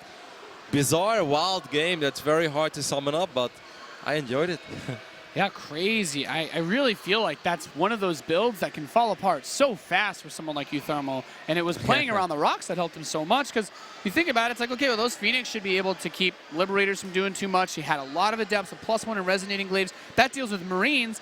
And yet he beats him with the Marine Liberator, and it was also a couple of those Widowmine shots that were extremely crucial for dealing with those Phoenix. I think it was almost that Neeb perhaps showed a little bit too much respect to that army. Neeb was like, hey, I have the gold, you don't, so you have to attack me, which obviously is the right approach most of the time. But I think in this scenario, I think Neeb could have just jumped on this army before the reinforcements arrived. Because after he lifted up the Cyclone and a couple of units the first time, that was almost everything he needed. After that, like you said, he had +1, he had Resonating Glaives. He could have just gone for it, but waited a little longer, and there was this one key moment where uThermal, in the blink of an eye, took down 3 Phoenixes, and that allowed these Liberators to just cause a world of trouble for the Protoss. Yep, not able to kill. I mean, those bad boys got 180 health, Kev. One Phoenix does not kill a Liberator all that fast. We're going into King Sejong Station for game number 5 as we load into it. I'm very happy so far with how this Grand Finals is playing out. It's delivered, man. Yep. This has been pretty good, very back and forth. Only the 2nd Grand Finals ever for this young man from America, and the very first time that the Dutchman has made it to the Grand Finals, but so far they're putting up one hell of a show. And it's very hard to predict, Nate, who's going to take it. Will he be able to take his first championship home, or is it going to be the American? Well, it's time to find out as we are loaded in. Workers are building. Pylons and depots are being warped and constructed. The game is ready to go. It's uThermal versus Neeb. You're watching the Intel Extreme Masters Shanghai Grand Final. And in the bottom right, he is your red American Protoss representing Ting. He's Neeb. Neeb always looks pretty unfazed whenever he plays, whether it's the round of 32, round of 16, or the finals. You don't really see it at his posture in the booth. Over here on the left top side of King Sejong Station, we're looking at the main base of the man that's representing AT Gaming. It is uThermal. You know, he actually, he technically lives in Rotterdam. How's that? The suburb, you know, where he lives, that's pretty much Rotterdam. We consider it Rotterdam. Oh yeah, you Dutch people split your country in half, right? People that like Amsterdam, people that like Holland, or Rotterdam. Absolutely. But uThermal and Arston, they're both great. He's on goods. your side. Absolutely. He's on your side. I gave uThermal a ride once from Home Circuit Cup. It was awesome, man. Instead of driving home for 2.5 hours, I could talk with uThermal for 2.5 hours about how StarCraft. OP Reapers are, huh? Those grenades, though, man.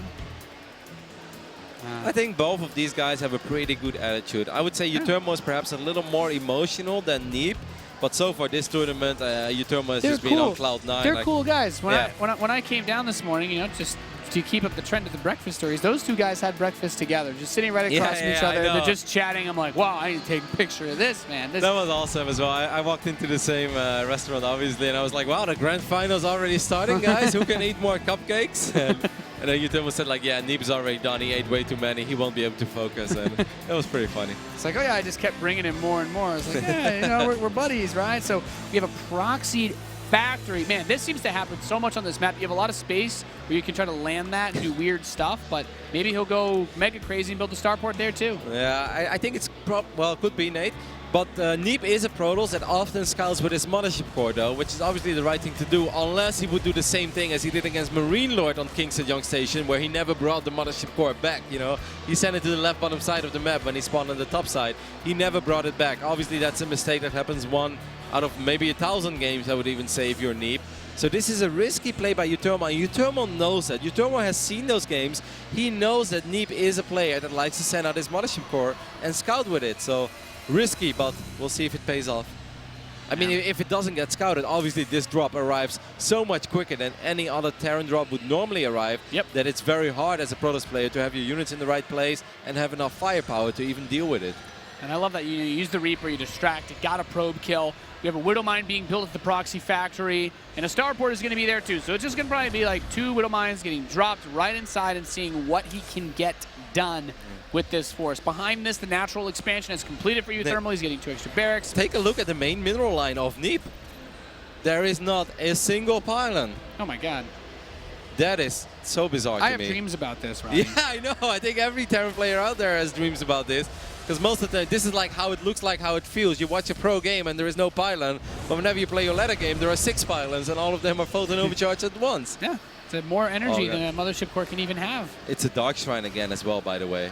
But I think this time it's very likely that Medevac will fly in, drop the mines, and then leave in that direction and also spot the Dark Shrine. I mean, that's the dream scenario for uThermal. Let's see how this one plays out. But obviously, uThermal is going to be very, very surprised when he realizes there is not a single pylon in his main mineral line. And the eBay is already finishing up as well, Nate. Yep, he's going to be able to get those turrets up. Here we go. The first mine is going to drop into Burrow. Second one is not unloaded yet, but he sees everything. He's going to see the Dark Shrine.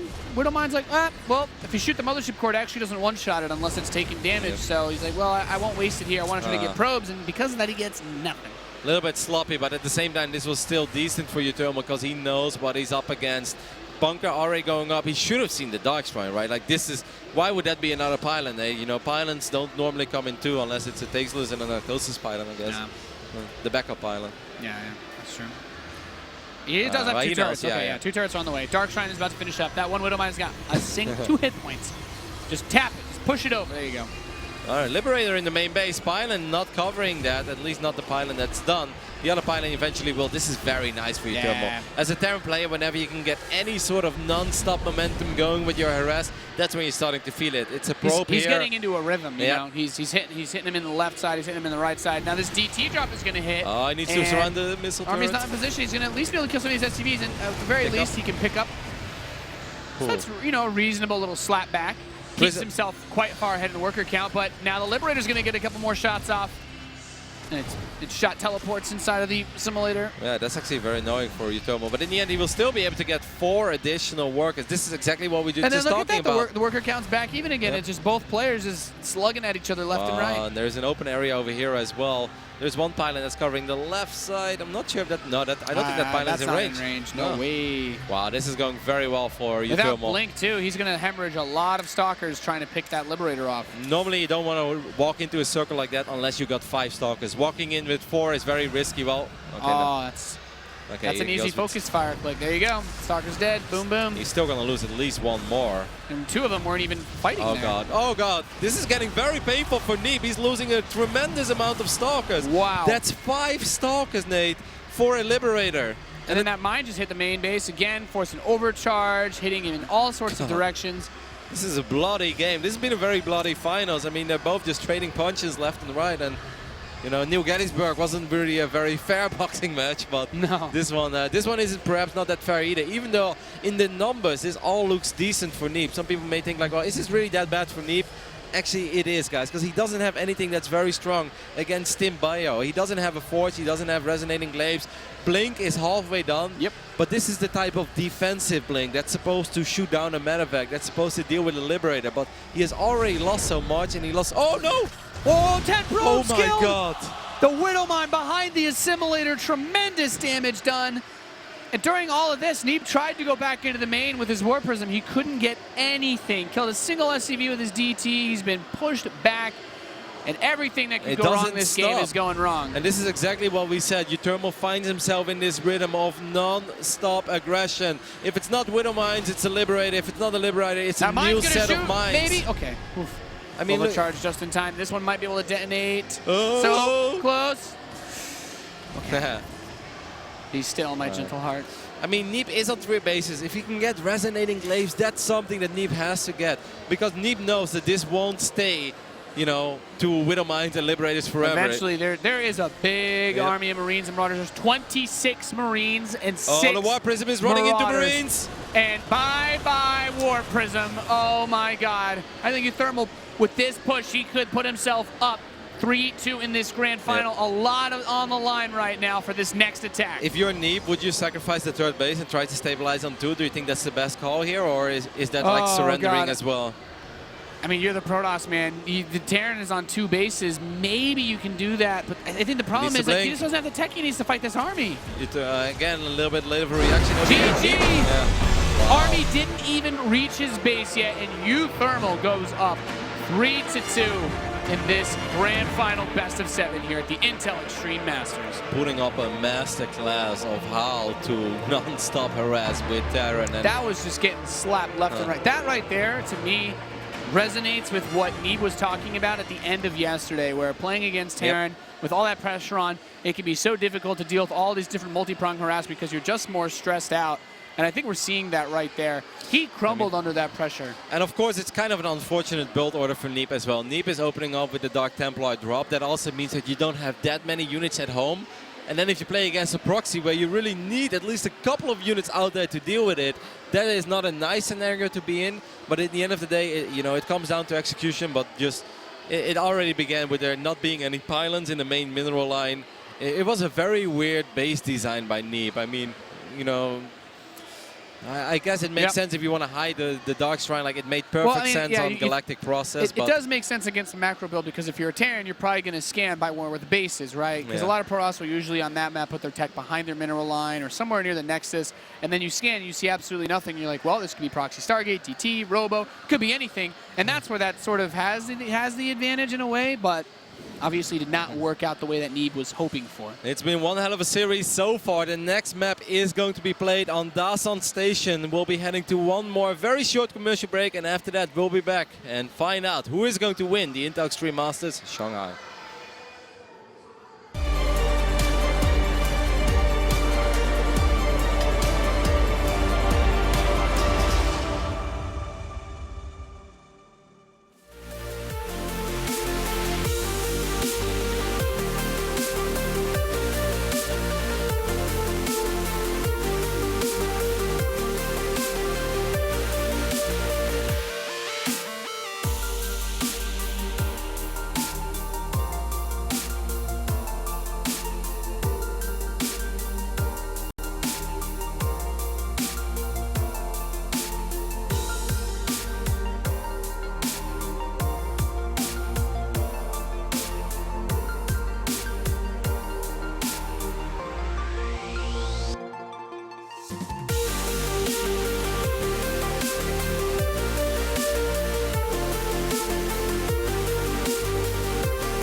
Welcome back to the Intel Extreme Masters Shanghai here, as we are potentially one game away from the conclusion of our grand finals. And I suppose, guys, we could even thank the MVP of the tournament so far, Major, for not turning up, because at this point in time, uThermal coming in as a replacement, one game away from solidifying himself a first ever title. That's amazing, Funko. That's an amazing feat, and you could actually see that that Major won the tournament in a way, you know? Right. Because uThermal, his replacement, is actually in the final. So it's not a done deal yet. It's only 3-2, but as we could see, Scarlet rushed to the booth, trying to help Neeb, because that's a terrible spot to be in when you're Neeb, because, you know, history repeats itself, you know, déjà vu. Yeah. Déjà vu? Déjà vu. Déjà vu. It's actually déjà vu. Déjà vu? Oh, well. We can take a look at some of the highlights as well from these games, starting with probably Game 4, one would think. Yes, we are on Game 4, boys. I love this build. This build actually originated from Daishi, the French Terran player. He used to use that build quite a bit against Drogo, for instance, and it was working pretty well. So that Proxy Reaper into Proxy Starports and, Cloak Banshee, that actually works pretty well. But in this game, it wasn't even the build that put him in a really good spot. It was just his, tactical decision-making around the gold that made him win this game. And I think Neeb kind of screwed up when he wanted to, recall to that base. He got really abused by that rock. But uThermal just seizing the opportunity, that was really nice to see. And then King Sejong Station here, pick and disagree all he wants with me on the desk. When you play against a Terran, especially on this difficult map like this, you need to play more defensive. If you play aggressive, as Neeb did with the DT drop, then you expose yourself to this kind of scrappy game. You're going to be losing probes all over the place. Stalkers, there was a big mistake actually with the Stalkers towards the natural, and then it kind of snowballed out of control. Roddy talked about these games where everything's going wrong.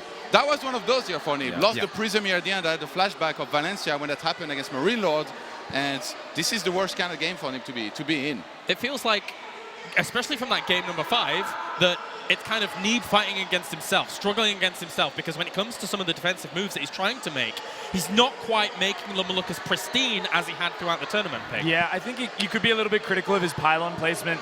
I mean, if he positions his units just perfectly, I think he can get away with this. Yeah. But there was a few moments where those Stalkers were getting stuck on each other with the Liberator. He didn't go and scout for it very early on for that proxy. And you'll see, for instance, a lot of high-level PvT players in that matchup on Sejong, they love to send a probe and scout up there because it's such a common proxy location, and often Terran will scout it as well. So, not having the early warning necessarily, and things just got out of control there. And I mean, really, I've just got to be thinking about what's going through Neeb's head. That really is that game where everything goes wrong over and over and over again. Yeah. But this was literally the opposite of Galactic Process, like where DTs didn't get spotted, won the game right out. This time they got spotted. They didn't do much, just got a couple of SCVs, and they put him really far behind. Not having a pylon in the main middle line, the casters talked about this. This is what Terran dreams are made of, right? Yeah. Well, map number 6 is going to be Dasan Station. And I said that with a smile. Oh, yeah. Because we made it to Game 6, and we made it to this crazy, crazy map. Are you guys expecting anything in particular? Kind of keep this short, boys. I don't really know, because we haven't been able to see that many games on Dasan Station yet, and especially in the PvT matchup, I didn't see that much. I wouldn't be able to say, but the map is kind of crazy anyways, uThermal thrives in those kind of situations. Are we going to go out on a limb and say that uThermal is going to be aggressive here on Dasan Station? I hope he goes the opposite way and he plays a macro game, a triple CC, like rack CC, CC. Let's see. Never going to happen. Never going to happen, though.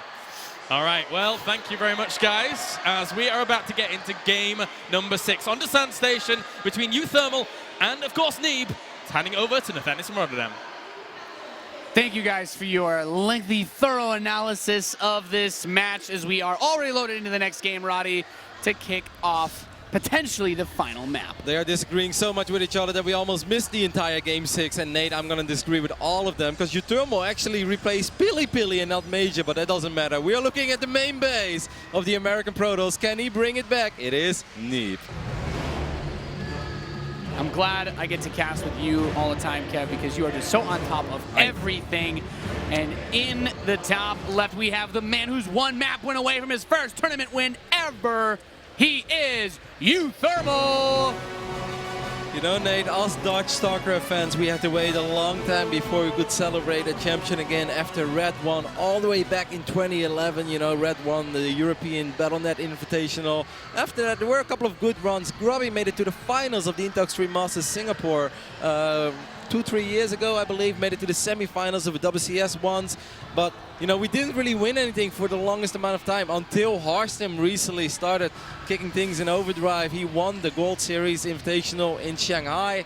He also won Home Series Cup, of course, and now again, uThermal one map away from winning. Man, this is just the year of Dutch StarCraft. It's not even just a year of Harstem anymore. Yeah, it's been a great year for the Dutchies all around. And Dasan Station, what a crazy map. We talked about this before, the players almost agreed, like, guys, can we please avoid that Pult versus Hydra ending on Secret Springs scenario? So let's just play Dasan Station before the end, just so we don't have to end the grand final on it. I like that you bring this up, because uThermal even said this as well. Like, yeah, we were doing the map vetoes, and then at Game 6 we could choose, between either Dasan Station or Frozen Temple. And apparently Neeb and uThermal both looked at each other like, yeah, let's do Dasan as 6. Like, let's not play Game 7 on Dasan Station. Let's not let the entirety of the entire tournament finish on the map. That's probably the most ridiculous crazy one that we have in the pool. It's given us some pretty exciting, pretty entertaining games, but it is a crazy one. So before we are going to see uThermal put on the aggression on Neeb, let's talk a little bit about why we talk about Dasan Station as such a weird map. Nate,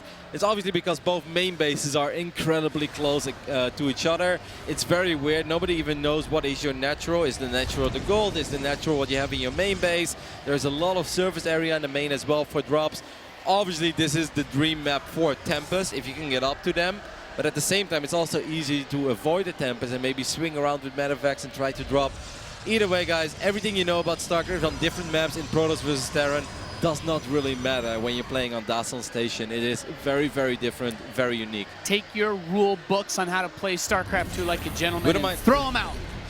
This map is where we see all the madness. And I think particularly the big thing that you mentioned is drops. Drops so good. Every Zerg player went for drops on this map against their opponents in this tournament when they had the chance. Some good, some bad. I mean, what obviously matters now is that we take a look at the work account, and Neeb is already 10 workers ahead. Of course, that is normal because he went for a 1-gate fast expand against uThermal's quick factory build. So uThermal needs to find an opening. I like this. I like the way that he's setting this up, right? He's got the medevac with the mine up front. He float the factory down because he can run straight into the back door of the main base. This allows him to get the Hellions by without having to put them in a super obvious spot. And look, he's going to be able to drop right here. The pylon is not ready. He cannot overcharge to defend against this attack. Tries to use a probe to bait the pylon shot, but not going to be able to get it. And Mike Hill gets one of the adepts and all of the shields off of the second. Oh my god, this is so massive already. Now he forces the cancel on that pylon as well.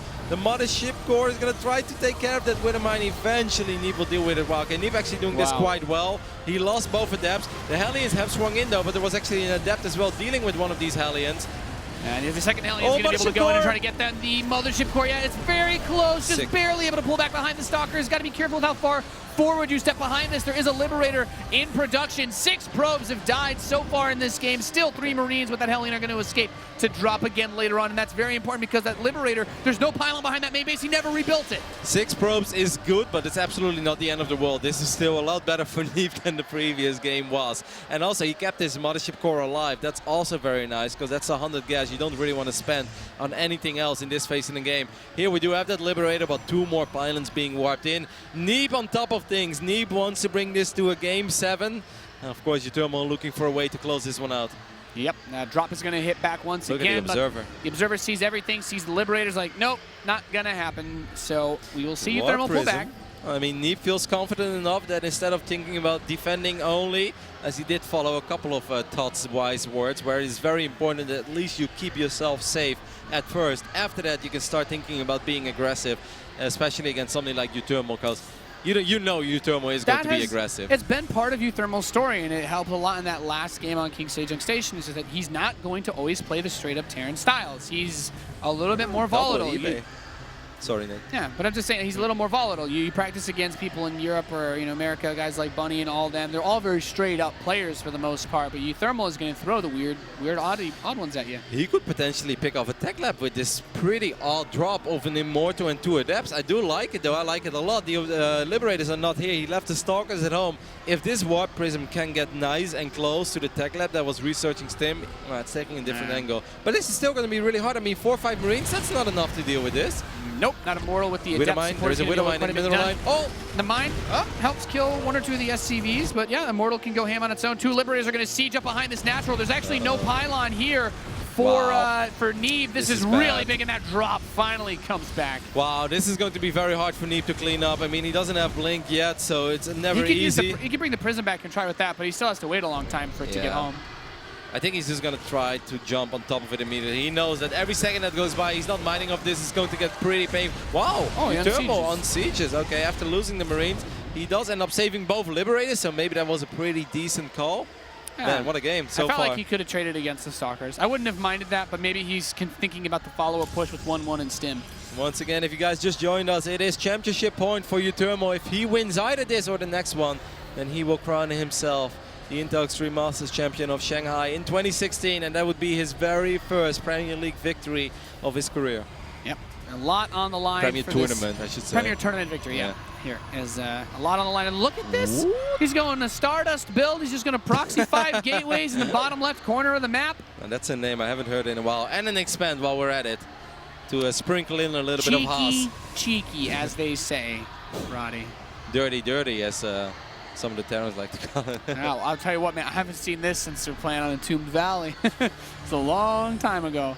All right, uThermal threw it on a scan, wondering if his opponent was taking that gold base, and he sees like, okay, it's not. So are you staying on 2 bases? What is exactly going on here? The Liberator does spot the Prism. That's very nice, because when all those warp gates finish up, I mean, dealing with 2 or 3 adepts, you can have to put a couple of SCVs, a couple of Marines, you'll be fine. The moment it's 7 or 8 adepts with resonating glaives, no amount of SCVs will save you. Wow, uThermal on top of things, man. Great pickup, getting that Warp Prism instantly, and the warp gates are ready, but the medevac is going to go towards the Natural, and then the big army is making its way to the front. You know what's really interesting is that the Stalker count is quite high, but he doesn't have Blink. Right. uThermal's probably going to be pretty confused about this. Yep, he's just started Blink now after Resident Glaives completes. Kills a couple Marines. That's awkward. That's something that happened in the old school video games that used to be a bug. It's like, oh, the units, oh, they derp, and they run straight into their death. Well, look at this. He's being very forward. He's getting a turret up here, possibly to just make it so that you can't do anything like medevac or Warp Prism Micro around this army to take care of the Liberators. That is really good. Also, obviously, preventing an Observer with the detection. So uThermal is sieging up this ramp. There's so many reinforcements coming in, though, that Neeb, I don't think he saw. Yeah, he sees the rest of the bio is now going to come in. I mean, I think there's a little extra stim or two that was mixed into this army. A lot of these Marines are orange when they shouldn't be, but that ramp point is so tight, that choke. You need to be very careful because those Widow Mines can get insane damage if Neeb chooses to push down this ramp. Let's keep in mind, he did finish that Nexus in the bottom left corner. Yep, but I mean, there are no probes there. I mean, the worker count isn't really in favor of Neeb by all that much. He's up by a couple workers, but it's mostly on these two bases. I mean, I didn't mind Neeb letting those adepts finish up, but he didn't know about the amount of reinforcements that were about to show up for uThermal. So that was, in the end, I think, a pretty decent trade for uThermal. Upgrades-wise, it's pretty even. The armory is going down, by the way, so uThermal is not super committed to this. Yeah, he is thinking about the longer game. Yeah, he has the 2 eBays already, and oh my god, this is huge. And now he also knows, because he's like, hey, where are all those probes going?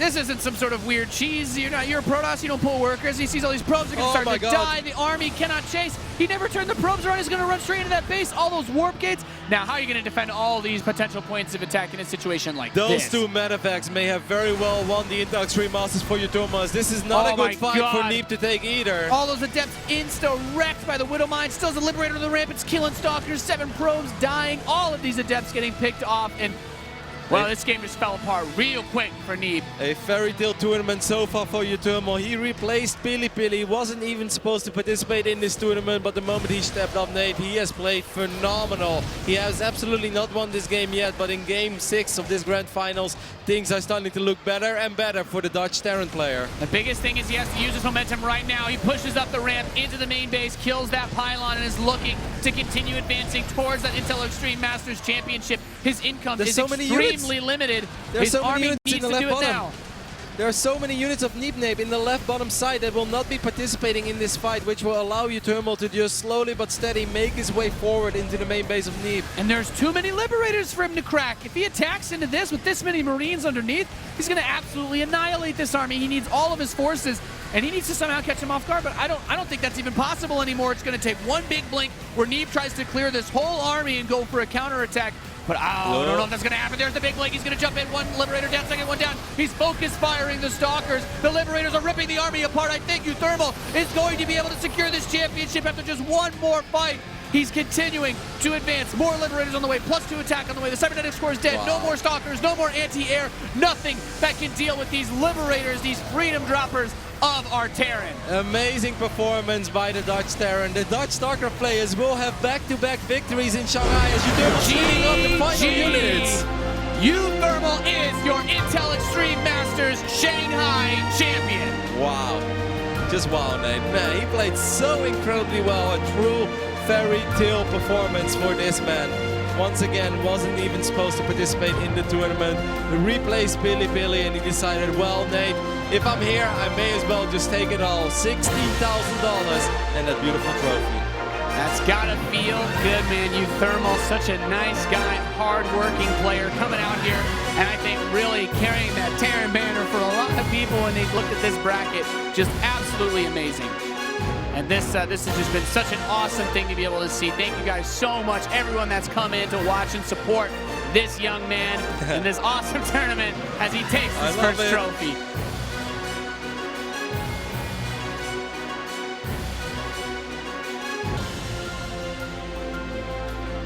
Right there as uThermal 4-2 against Neeb here in the Grand Finals of the Intel Extreme Masters Shanghai. It was his first ever Premier Finals and he's able to take the victory. It's not only a momentous occasion for him as a player, but even for the race, Funker. Yes, it's amazing to think that the last Premier victory of a foreign Terran has been 4 years ago with Thor Zane during DreamHack in Stockholm. Wow. Like, what the hell is this? He won. He wasn't supposed to be here, and he makes it for Terran 4 years after Thursday. I think that's probably what helped him play so well. He really had not many expectations, said himself in the interview. He wasn't even thinking of the global finals. Yeah. Guess what?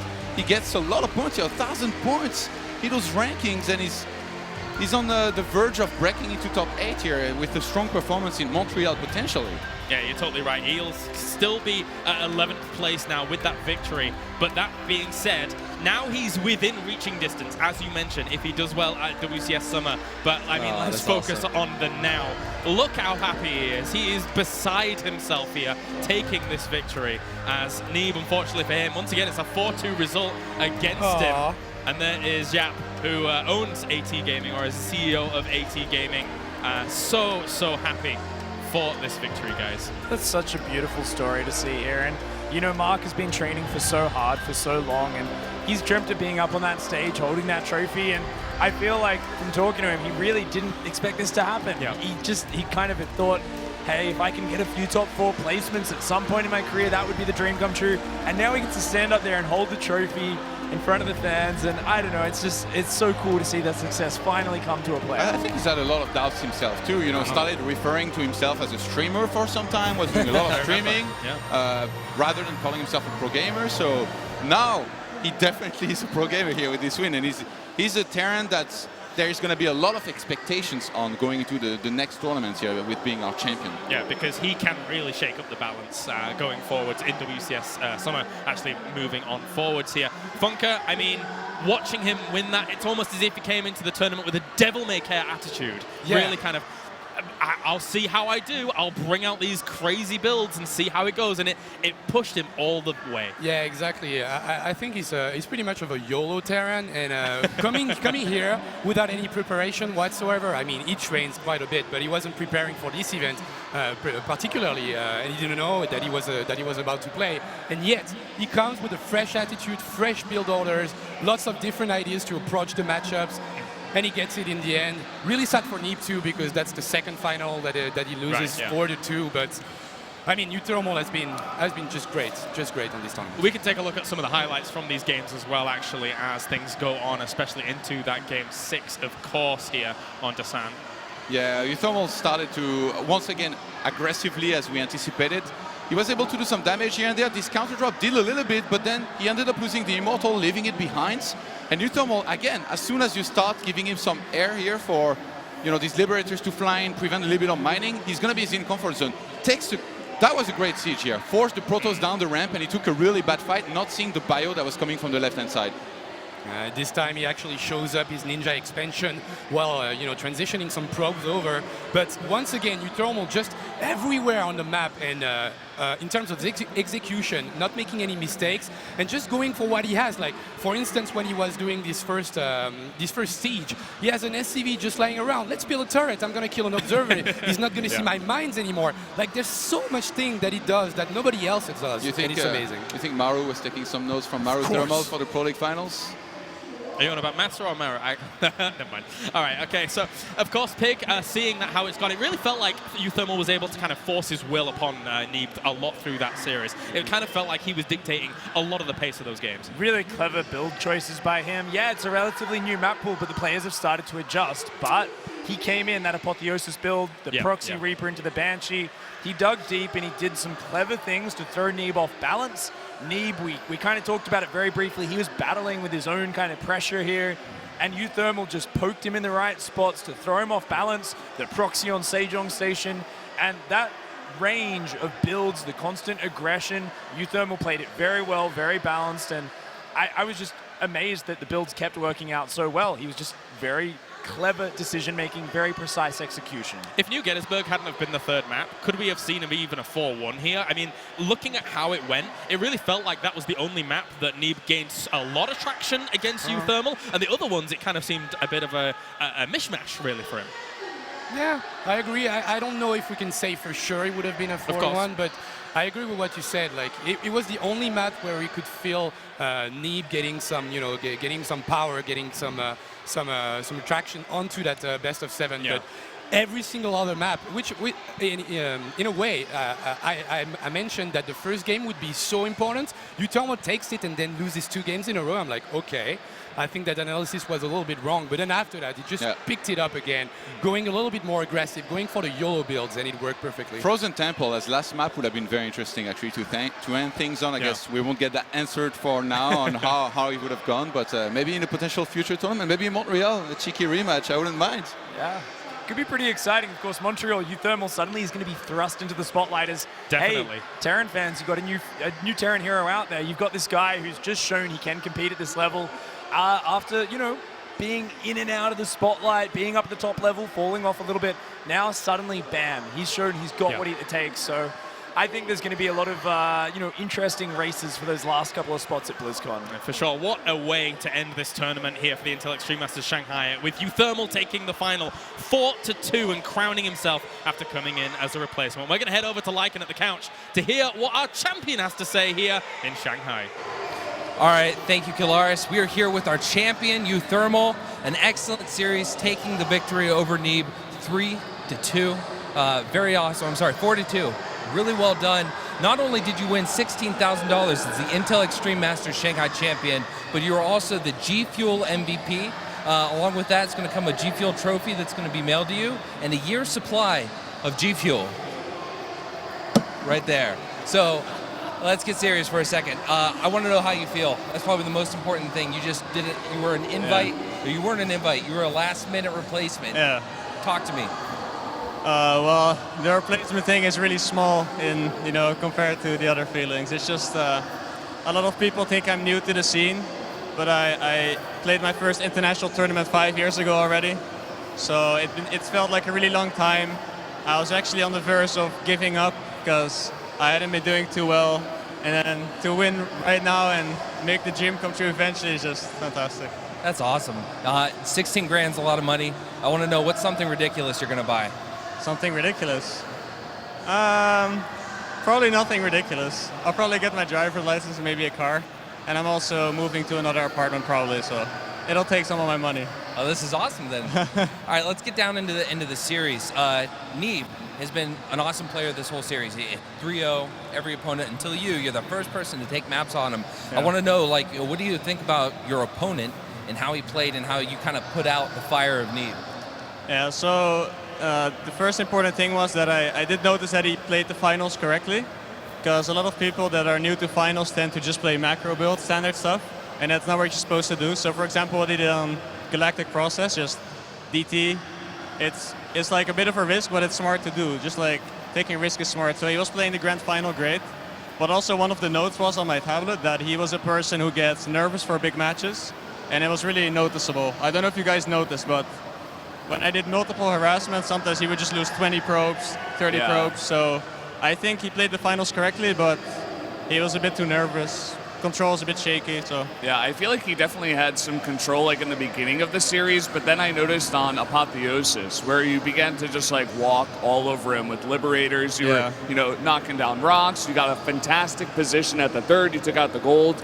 And then you got into the main as well. The Liberators all set up. You just like really owned him in terms of positioning. And then from there, I noticed that he seemed to get like really nervous. Did you feel like you were gaining control in the series at that point? Yeah, it really did. Because on like the first games where I lost one to the DT rush, and then the other game I lost was a map that really doesn't fit my style. So even though I was 1-2 and I felt like I was going badly, I thought to myself, it's the worst map for me. You can't really get any tempo and get his work. So I thought it was okay, and then Apotheosis I had the build planned. And he started off quite well with the Phoenix. My plan wasn't really working, but when you lose in that way, it can really shake you up, because he was in a good position. He had 3 bases with a gold, but he just kind of got pulled all over the place. And I think the Apotheosis game is probably what won me the championship in the end. And then right after that, it was into King Sejong Station, correct? Yeah. And you went for the proxy with the Widow Mines. Yeah. Was that you trying to, you know, contain control and keep him nervous, like kind of keep you on top? Like, let me go for another one. King Sejong Station is a great map to do proxies on. Yeah. Was that your thought? Like, what were your thoughts going into that series or that map? After? I've never done that build before. It was just, I expected a Stargate opener. And first of all, Widow Mine drop is good against Stargate. But also, just as I said in the finals thing, it's really good to do a pressure build like that. So it seemed like the ideal build to me. And I mean, he basically lost to the harassment only, so it really worked out as I had hoped. Yeah. So when you're playing this kind of series, you're playing against a strong opponent like Neeb. Talk to me about the emotions you feel as you're going, win a game, lose a game, win another game, win 2 games in a row. Talk to me about that emotion of the momentum. Well, of course you try to have no emotions, but there's a lot of thoughts that flow through your head. In game 1, I felt like that was one of those games where, I don't know, it seemed like a bit of a lame win in some way, because I'm not sure what happened, but he messed up a bit at the start, and then I kind of got lucky that Adept just died at the start, and I scouted the pylon on accident. So that was just one of the games where everything happened to go my way, but didn't really matter. And then throughout the series, it's like, if you lose on the map you're good on, then it feels really bad. But if you lose on Gettysburg, it doesn't matter that much. So the only thing that really bothered me was losing on Galactic, because I had a good build, and I think I even scouted what he was doing, but I didn't realize it. So a loss like that is really painful, but I don't think I collapsed. I just kept myself together, and I really was in the mood of just playing fast and keeping my style up. So yeah, I didn't really feel too bad throughout the series at all. Yeah. So this is basically like the Cinderella story, right? You are not an invite, but you were a replacement. You come in, you make it all the way to the finals. You're the 2nd Dutch champion, right? And you were one of only 2 Terrans out of 16 players, and you're the one to get through. So how does that feel for you? What are you feeling about that? It's all just a bit strange to me still. Like I've said in all the other interviews that I was just practicing for the NSL basically, and then I just came here and then, oh, I won. Yeah. So it's a weird feeling. And the Terran thing, I mean, you kind of get used to that in Europe, and of course America and stuff. There's not that many Terran players here, so yeah. Even though Terran is fine in my opinion, it's just that. Like, it looks really stupid, because it's like, oh, the only Terran. And I believe there's also some stat of the first Terran to win something since Thorzane or something. And I think that's just because there's no Terrans. But to me, it does feel special, because I always say it to the others, because there's a lot of Terran players, there's a Terran chat, and they're all like, oh man, why don't we just switch to Protoss? And I always tell them, I think there's something special about being a foreign Terran. I really think so, because if you win as a foreign Terran, it's really unique, I feel, because there's not that many, so. Yeah. So do you think that at the moment in the game there's a special, power of Terran right now that you were just able to capitalize on? Sorry? Do you think there's a special power of Terran that you were able to capitalize on and use through this tournament? I just think the style I play is really good for high pressure situations. So I don't know if I would do as well in practice or on ladder, but just imagine Violet, Elaser. I mean, against Snoot not so much, but all the other 3 opponents I played really fast styled multitasking. And if you're under pressure, you just fall apart quite easily. So I just think my style is purely good for high pressure events. So I guess that makes it a good style. I don't know if it's good if I play against a calm opponent, a steady opponent, but yeah. Yeah, I mean, just going into the round of 16 and then round of 8, you were just super high pressure. And I noticed your multitasking. We were talking about it on the desk. Is some of the best I've ever seen, comparable to the Koreans for sure. And that's how those Terrans win too. So you guys are playing a very similar style. Do you feel like that's the way to play Terran? Is there room for a more passive style, or do you feel like this is nowadays the way you got to play as a Terran? I'm sure it's the way actually, because. The other Terrans, there's a lot of Terrans that play a passive style, and it's just first of all, you're vulnerable to a lot of stuff because you never have the initiative. And then, as well, Terran is not as good as the other races in the late game, I think. So this style is really, what the top is now. For example, I used to watch the Koreans and I copy them a lot. And most of my success, if I would rate success from Korean builds, they're probably from TY, because he plays those very multitasking builds. It's funny, I actually compared you to TY yesterday. Yeah. Just against Violet, I believe the Hellion build in Apotheosis, that was just 100% copied from TY. TVP, I haven't copied so much from him, because the TVP metas are really different. But yeah, to get back to the question, I really think multitasking is just the way. Also, one of Marine Lord's strengths when he got to the final, 2 weeks ago, I think. So yeah. All right, well, you did an amazing job. You were the Intel Extreme Masters Shanghai 2016 champion. You were also the G Fuel MVP. You did an amazing job. Last thing I want to ask you is, you just made yourself a serious contender. 1,000 WCS points. You've skyrocketed in the rankings. You're still not top 8 yet, but you're very close. I want to know what's next for you. How does this change the way you're going to approach the rest of the year? Well, it's very strange because I didn't even take BlizzCon into account anymore, because I was pretty far down the rankings. Like, I was 1,600 points behind rank 9 or 8 or something like that, so I didn't even think about it. And now I'm like kind of a contender again. Though at the same time, it's kind of unlucky that I don't really have any time to prepare for Montreal, because I'll be at another event tomorrow. So Montreal will probably be a lot harder than these events. So I'm not sure how it's going to go. I guess I'll probably have to attend Copa America as well. I just need to attend everything. That's the most important. I don't think I can qualify just based on Montreal. All right. Well, last thing I want to say, is there anything you want to say to your fans, your viewers? Of course. So, as I said before, I've been here for 5 years. I started promoting myself in like 2012. I wasn't always mature or whatever. I've grown a lot as a player and person, but there was always people that stuck with me from the start. And I just want to thank everyone that supported me to a victory, because this is the biggest moment in my career, and I won't forget this, so thank you for everything. Awesome. Well, thank you very much, uThermal. You heard it from the man himself here at IEM Shanghai. We're going to send it back to the desk. Take it away, Kalaris.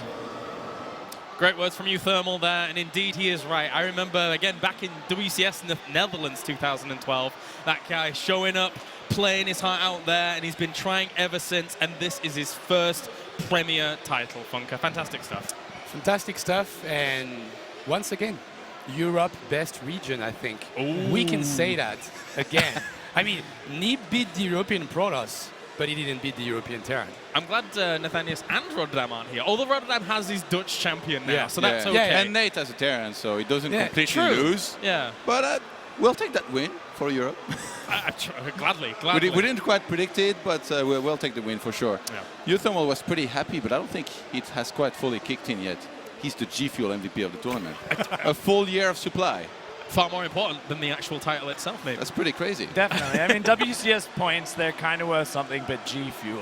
Oh, G Fuel. It's amazing. Great stuff. I mean, seriously, though, like, it was actually quite heartwarming. I really liked hearing him just then kind of give that thank you to his fans. For me, that's always something special when you can see that moment when the player's like, this is actually that moment where it's the biggest point in his career. He's done it. And he's had so many ups and downs throughout. He's had hard times, and now he's suddenly like, hey, man, I'm in the running for BlizzCon. Like, this is crazy. I mean, it's not only like one of the biggest points of his career, it's probably the amount of time and dedication the players put into this game is probably one of the biggest moments of his life. To be able to raise that trophy on this stage and actually just hold it high with a fantastic win overall. We can check in with some of the highlights as well from the entire series. Let's recap exactly what went down during some of these games to start off, even with them just taking to the stage and getting into these games, guys. Yeah, the series started off really quite action-packed. Neeb faltered a lot in that first game, and uThermal, the moment Neeb faltered, he pounced on top of him, got the pressure in there. Neeb's Blinkstalker pressure didn't work out, and they went straight on into game 2, where Neeb quickly equalized that with the sneaky DT player. Yeah, there wasn't any hesitation really from uThermal this series. He was very decisive. Even in the games he lost, you know, he knew exactly what he was doing. Kind of got surprised by the DTs one time.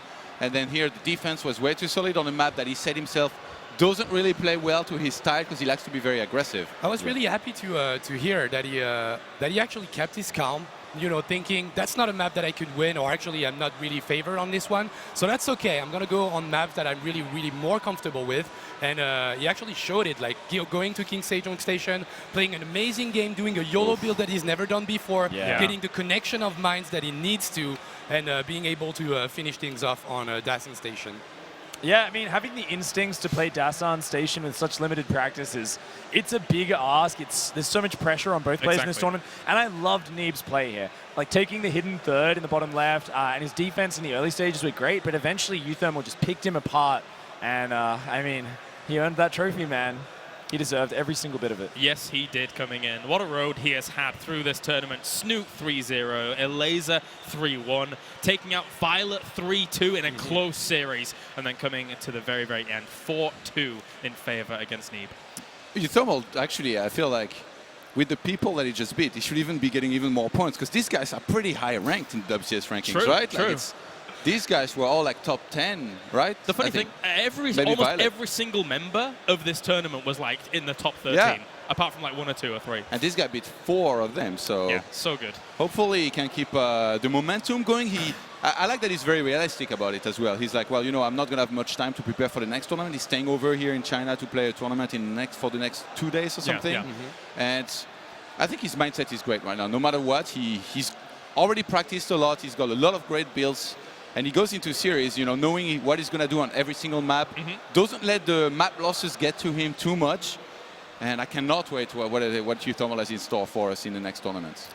We mentioned the up and downs of uThermal throughout the year, but that's also really interesting to me to see that at the beginning of Legacy of the Void with Nation Wars, for instance, he was playing amazingly well. He was the one to actually, you know, win a couple of games or actually even, you know, all kills sometimes, whereas his other mates weren't doing that well. So he had these downs, but we could already tell that Legacy of the Void was a game for him because all the chaos and the aggression was really going towards his style. Yeah, definitely. We can check in with the bracket to tell you exactly what has happened throughout our 4 days here for the Intel Extreme Masters Shanghai as uThermal crowns himself the champion at the start of Season 11 here for the Intel Extreme Masters with a 4-2 against Neeb. The second final in a little while here for Neeb, going 4-2 against him, unfortunately for him, but uThermal crowns himself here, coming in as a replacement. So that does it here for the Intel Extreme Masters Shanghai, of course, but the StarCraft festivities are not over yet, boys, because coming up very, very soon, we have our Pro League Round 3 finals here between Jin Air and KT Rollsters. Boys, are you looking forward to Maru and Zest and Stats and all of these guys? Oh, yeah. I'm looking forward to everyone, man. Yeah. We've even got Jack G down here. Everyone's down here. Jack G's here? Yeah, I haven't heard that name in forever. You know, actually, He plays for KT now. we should be careful because as much as we get excited for players, if Stats all kills, then That could from happen. KT, we're not going to see Zest come out That or could anything. happen. So That could happen. Stats is that evil genius sort of character. Like, you look at him when he's playing and he just kind of has that slight grin sometimes. And you're like, you're actually just going to ruin everyone's dreams of seeing a nice 7 games, aren't you?